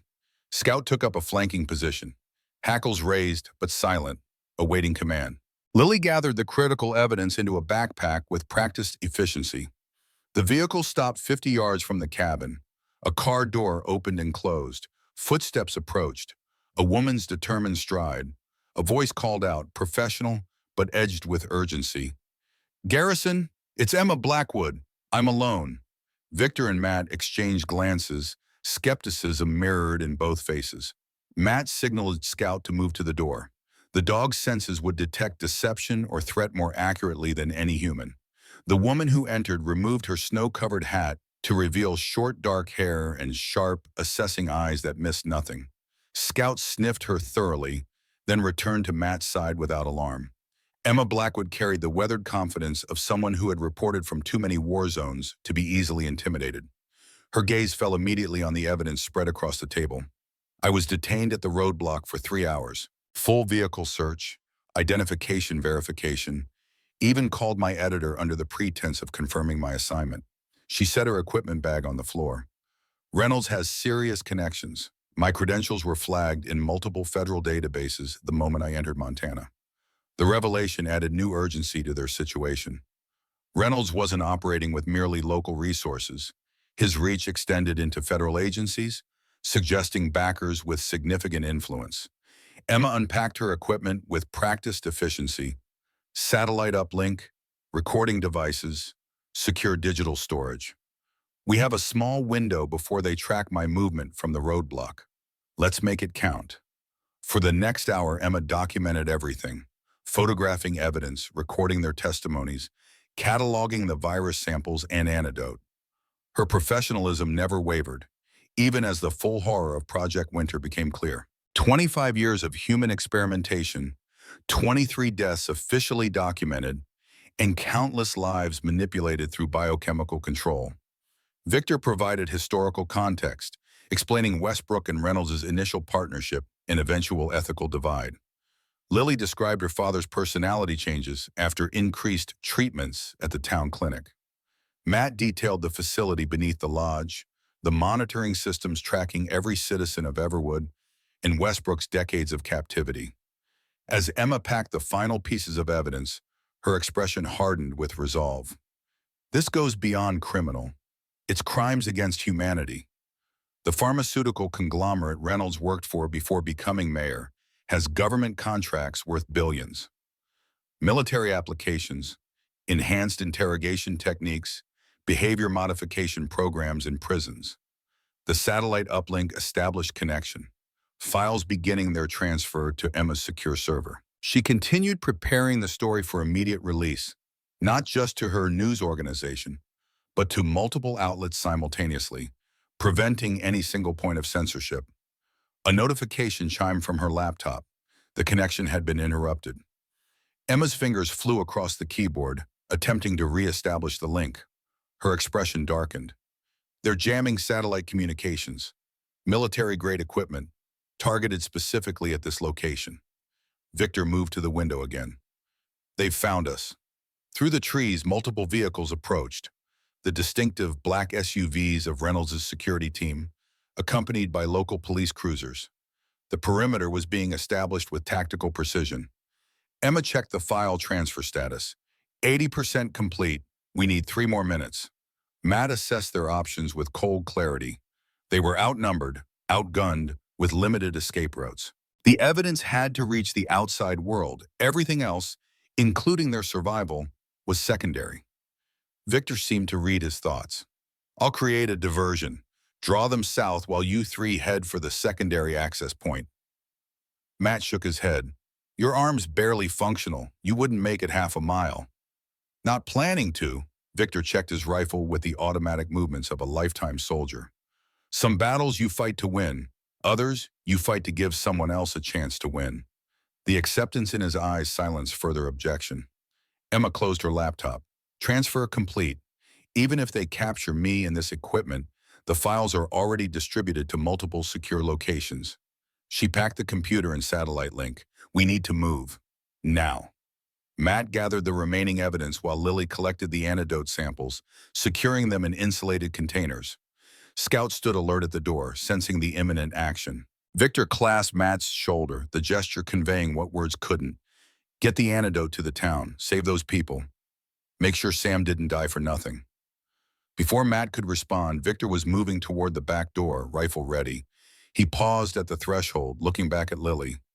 Tell your father I'm sorry I couldn't help him sooner. Then he was gone, circling wide to approach the incoming vehicles from the south. Within minutes, the sound of gunfire erupted, drawing the attention of Reynolds' forces. Matt led Emma and Lily out the north door, Scout taking point through the deep snow. They moved rapidly through the forest, using the trees for cover, as the sounds of the firefight intensified behind them. Victor was buying time with his life, a sacrifice they couldn't waste. The secondary access point appeared exactly where the blueprint indicated. A small maintenance shed built into the hillside, disguised to look like abandoned mining equipment. The door was secured with both a standard lock and a keypad. Lily stepped forward confidently. The colonel used the same codes everywhere, said it was safer to remember one unbreakable code than many weak ones. She entered the sequence they had discovered in Westbrook's journal. The keypad flashed green, and the locks disengaged with a soft click. Inside, a narrow shaft descended vertically into darkness, metal rungs embedded in the concrete wall creating a ladder. Matt secured Scout in a specialized harness he'd improvised from equipment in the cabin. The dog would have to be lowered first. His injured shoulder prevented him from climbing down independently. As Matt prepared the descent, Emma kept watch outside, her journalist's instincts for danger now heightened by their circumstances. Vehicle approaching.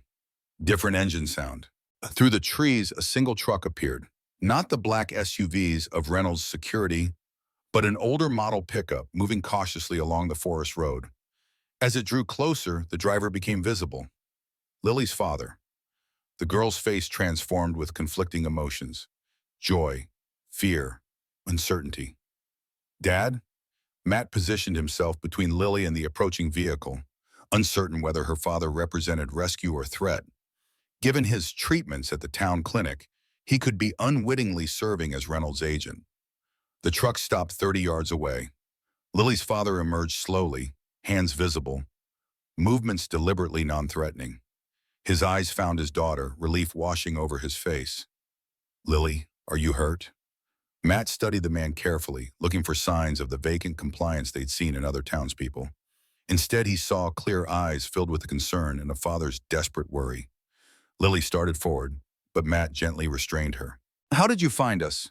Her father's expression shifted to something harder, more determined. I've been tracking Reynolds' security teams through the forest since the fire. Figured they'd lead me to my daughter eventually. His gaze moved to the maintenance shed entrance. I know what's down there. I was the colonel's groundskeeper for years before Reynolds increased my medication. Started hiding the pills 3 months ago when I noticed how they affected me. The distant gunfire had stopped. Victor's diversion was over, one way or another. They had minutes at most before Reynolds' forces regrouped. Emma made the decision for them. We need transportation to get the antidote to town. If he's telling the truth, we use his truck. If not, we'll know soon enough. The descent into the facility took precious time. Scout went first in the harness, followed by Lily carrying the antidote samples, then Emma with her equipment and the evidence. Matt remained above with Lily's father, maintaining watch until the others were safely below.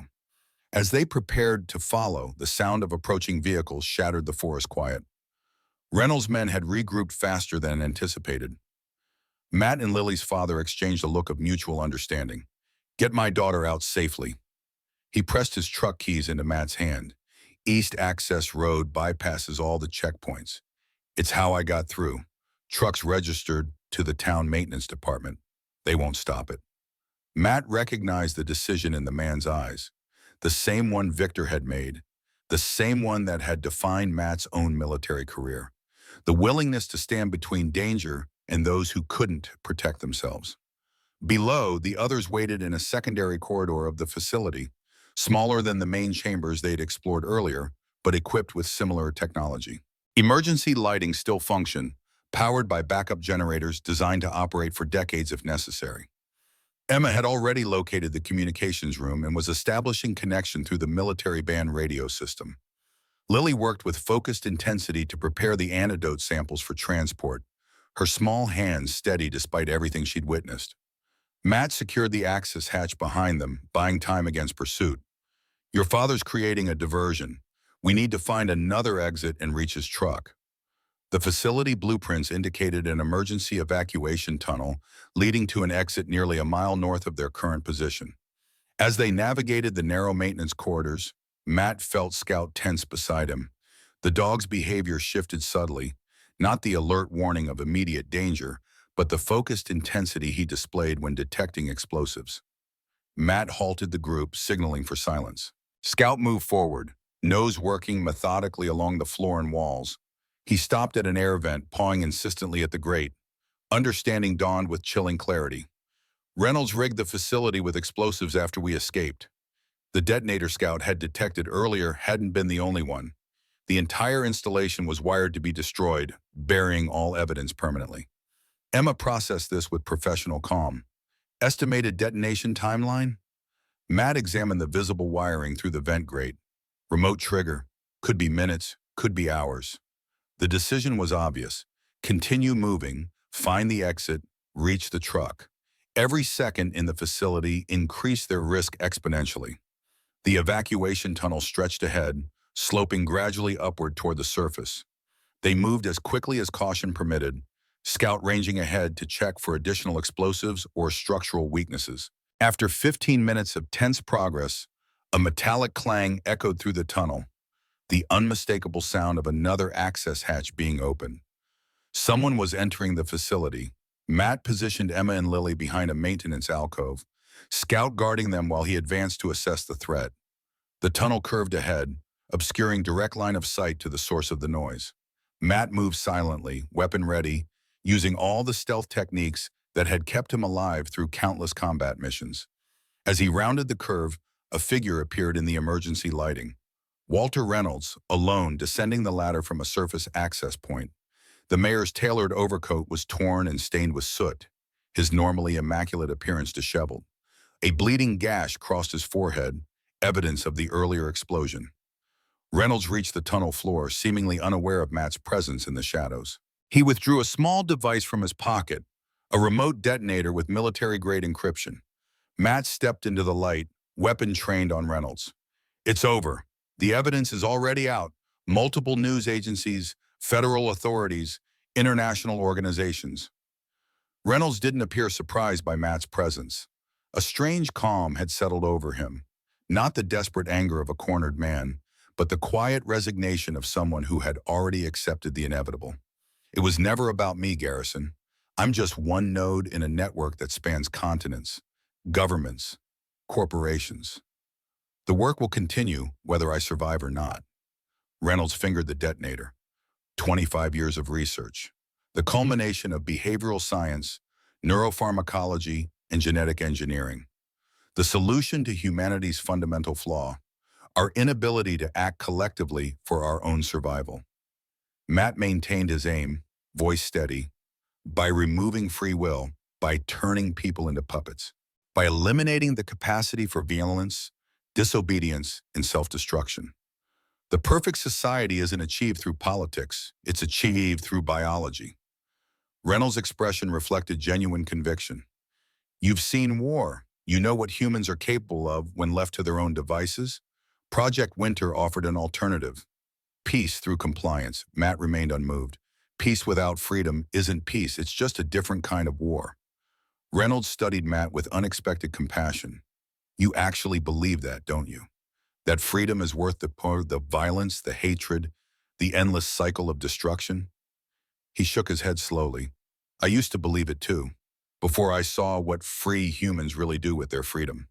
The detonator in Reynolds' hand suddenly seemed more significant. Not just a means to destroy evidence, but perhaps a final statement. Matt tensed, calculating the distance between them, the probability of reaching Reynolds before he could activate it. Reynolds sensed his intention. Don't worry, Garrison, I'm not planning a dramatic last stand. The charges were never meant for you or even for the evidence. They were insurance. My personal escape route, if everything failed. Matt maintained his position, skepticism evident. You expect me to believe you rigged explosives throughout this facility just to cover your escape? Not the facility, the town. Reynolds' calm facade finally cracked, revealing the weight of decades of calculated decisions. Everwood was always expendable. The real project continued elsewhere, with better subjects, more refined techniques. This was just the prototype. The implications struck with physical force. Reynolds had wired the town's water supply, the clinic, perhaps even individual homes. The explosives Scout had detected were just the beginning, the trigger for a much larger detonation. Matt's grip tightened on his weapon. How many people in Everwood? 843, Reynolds recited the number with clinical detachment. All participants in the most important scientific advance of the century, their sacrifice will be meaningful. Emma appeared from around the curve, recording device capturing every word. Reynolds barely acknowledged her presence, his focus remaining on Matt. It doesn't have to end this way.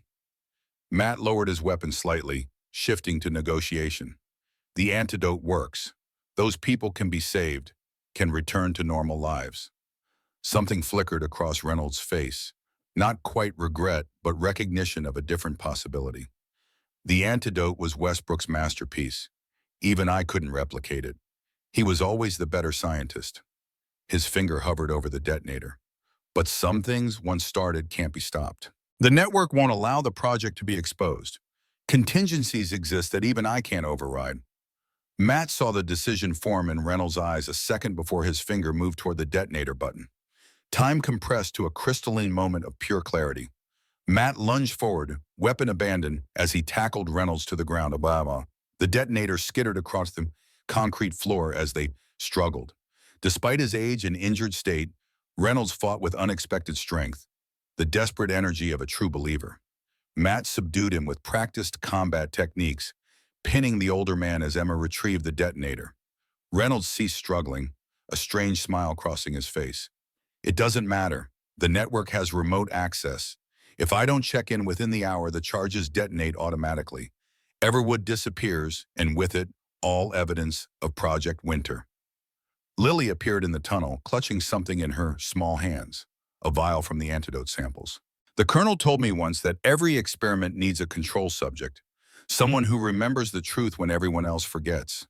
She approached Reynolds with surprising steadiness, the vial and injection equipment held with the confidence of someone who had watched the procedure many times. Reynolds' eyes widened with understanding. The virus is still in my system. The antidote would return your capacity for moral reasoning, restore your natural empathy. Matt maintained his hold on Reynolds. Everything you took from those townspeople, you'd feel it again. For the first time, genuine fear crossed Reynolds' face. You don't understand. 25 years of decisions, of actions justified by the greater good. The weight of that conscience would be unbearable, Emma finished, still recording. That's the point. Lily prepared the injection with precise movements. My dad used to be kind. He used to laugh. After your treatments, he became someone else. Everyone in town did. Reynolds stopped resisting, a different kind of resignation settling over him. The remote triggers, the network. You need me to deactivate them. Matt nodded once. And you need redemption, or at least the chance to choose it freely. The antidote took effect rapidly, Reynolds' eyes clearing of the clinical detachment that had defined him. Horror dawned gradually as decades of suppressed moral reasoning reasserted itself. 25 years of calculated cruelty, of ends justify means rationalization, suddenly exposed to unfiltered conscience. Reynolds provided the deactivation codes between waves of overwhelming guilt, disabling the remote triggers, identifying the explosive locations for safe removal, revealing the network's communication channels and key members. The practiced precision of his military background remained even as the emotional weight threatened to crush him. The evacuation tunnel led them eventually to the surface, emerging in a small clearing a mile north of the hunting cabin. True to Lily's father's word, his maintenance truck waited on the access road, keys hidden beneath the seat. They loaded the antidote samples and Emma's equipment. Reynolds moved with the mechanical compliance of a man functioning on training alone, his mind preoccupied with processing 25 years of suppressed conscience. The drive to Everwood took 40 minutes on back roads, avoiding the checkpoints Reynolds had established. As they approached the town limits, Emma worked continuously on her satellite equipment, finalizing the story for immediate release across multiple platforms simultaneously. Everwood appeared deceptively normal in the late afternoon light, a small mountain town with snow-covered streets and holiday decorations adorning the main thoroughfare. Only the inhabitants' subtle behavioral patterns revealed anything amiss, the unnaturally coordinated movements, the absence of spontaneous interaction, the blank compliance in their expressions. They headed directly to the town clinic, the distribution center for the medications that maintain control over the population. Reynolds provided security codes for entry, his cooperation now driven by the desperate need for atonement rather than self-preservation. Inside, they found what the facility records had documented, a sophisticated pharmaceutical operation disguised as routine medical care. Every resident had a carefully calculated dosage, adjusted based on their assigned function and resistance to influence. The town doctor himself moved with the same vacant compliance as his patients, following the protocols established by Project Winter without question. Matt secured the clinic while Emma set up her equipment for live broadcast. Lilly and Reynolds worked together to prepare the antidote for mass distribution, the most efficient delivery method being the same water supply the virus had originally contaminated. Scout maintained guard at the entrance, alerting them to each new arrival seeking their scheduled treatment. As the antidote entered the water system, subtle changes began appearing throughout Everwood. Confusion replaced compliance. Questions replaced acceptance. Decades of manipulated behavior began unraveling as natural cognitive processes reasserted themselves. Emma's broadcast went live across major networks simultaneously. The evidence irrefutable, the testimony compelling, the humanitarian crisis immediate. Within hours, federal authorities not compromised by Reynolds' network began arriving, alongside medical teams specializing in neurological treatment. Matt watched from the clinic roof as vehicles streamed into Everwood, not Reynolds' security forces but genuine help. The town was awakening from a chemical-induced compliance that had stolen decades of autonomous choice. Reynolds had been taken into custody, his cooperation ensuring that the larger network behind Project Winter would be exposed and dismantled. Lilly had reunited with her father, whose mind was gradually clearing as the antidote took effect. Throughout town, similar reunions occurred as people recognized the subtle changes in loved ones they had accepted as normal for years.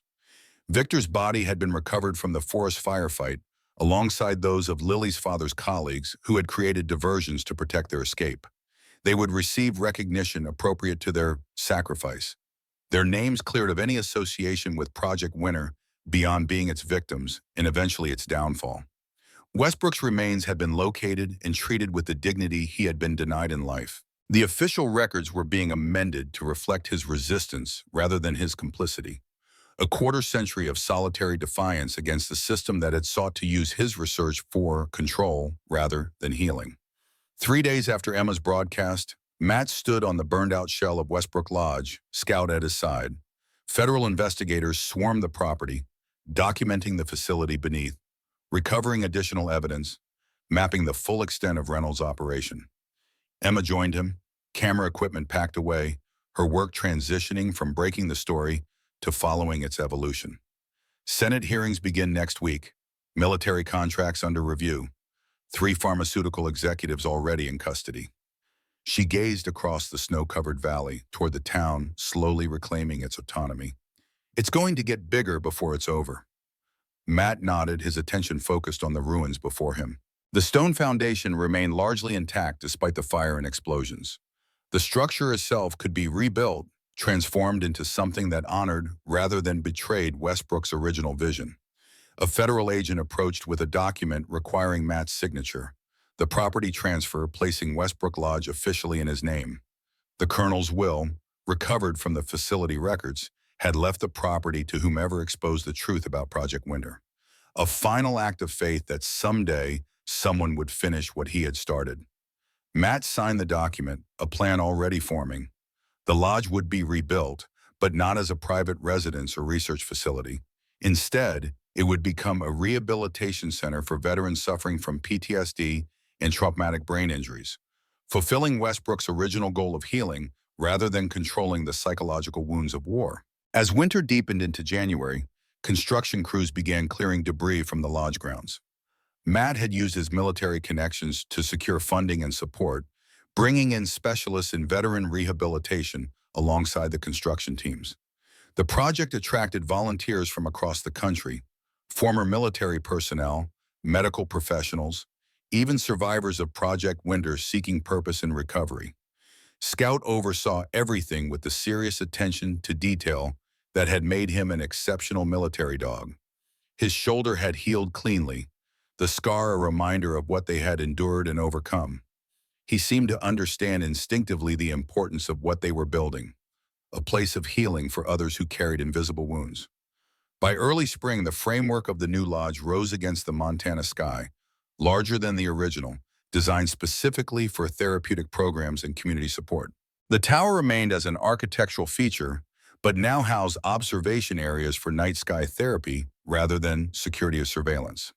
The underground facility had been thoroughly decontaminated and repurposed. What had once been laboratories for mind control experiments now housed physical therapy equipment, art studios, and treatment rooms. The extensive tunnel system provided accessible routes throughout the complex regardless of weather or mobility challenges. Matt worked alongside the construction crews, finding unexpected peace in the physical labor of rebuilding. The skills that had served him in war, discipline, attention to detail, ability to function under pressure, now served him in creation rather than destruction. Emma visited periodically, documenting the transformation for a follow-up story. Project Winter had expanded into a global investigation, revealing similar programs in multiple countries. Reynolds' network had tentacles reaching into governments, military organizations, and private corporations worldwide. Reynolds himself had become a key witness, his testimony, delivered through the haze of genuine remorse, providing crucial evidence against higher-level conspirators. The antidote had restored his capacity for moral reasoning, but that same restoration had become its own punishment. No prison sentence could equal the weight of fully comprehending what he had done. Lily and her father became regular visitors to the construction site. Her father, fully recovered from the effects of the virus, contributed his knowledge of the original lodge to the rebuilding efforts. Lily herself showed surprising aptitude for the therapeutic aspects of the project, her natural empathy making her a bridge between the clinical professionals and the veterans they sought to help. 1 year to the day after Matt had first arrived at Westbrook Lodge, he stood on the completed front porch of the new facility. The sign above the entrance read simply, "Haven Ridge, a place to heal." Inside, the first group of veterans was arriving, men and women carrying the invisible scars of war, seeking what conventional treatments had failed to provide. The staff included neurologists, psychologists, physical therapists, and fellow veterans who understood from experience the challenges of reintegration. Scout moved among the newcomers with gentle confidence, already beginning his work as a therapy dog. His training in detecting explosives had been redirected toward recognizing the subtle signs of psychological distress, allowing intervention before crisis points. As Matt watched the first residents settle in, a sense of completion settled over him. The foreclosure notice that had driven him to Montana seemed to belong to another lifetime, a desperate moment that had unexpectedly led to purpose. Emma joined him on the porch, camera capturing the moment for her documentary. From horror story to healing center in 1 year. Not many second acts are this dramatic. Matt gazed across the valley to where Everwood continued its own recovery. The town had become a case study in neurological rehabilitation, with medical teams documenting each stage of the community's return to autonomy. Some residents had left, unable to reconcile with what had been done to them. Others had stayed, determined to reclaim lives that had been chemically manipulated for decades. Westbrook believed in second chances. He spent 25 years ensuring others would have the opportunity he was denied. Matt watched a young veteran being introduced to Scout, the immediate connection between them visible even at a distance. This place was always meant for healing. Reynolds just perverted the purpose. Emma lowered her camera, professional detachment softening. "And what about you? Have you found what you were looking for?" Matt considered the question as spring sunlight filtered through the new growth on the pine trees. The nightmares of Afghanistan hadn't disappeared entirely. Perhaps they never would. But they had been joined by other dreams, constructive visions that pulled him forward rather than dragging him back. "I found something I wasn't looking for. Something better."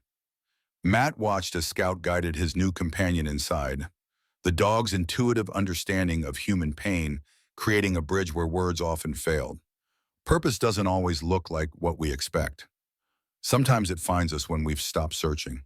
As Haven Ridge began its first day of operation, Matt felt Westbrook's presence in the foundation stones that had survived the fire, in the mountain vista that had remained unchanged through decades of darkness and light, in the simple act of transformation that had turned destruction into healing.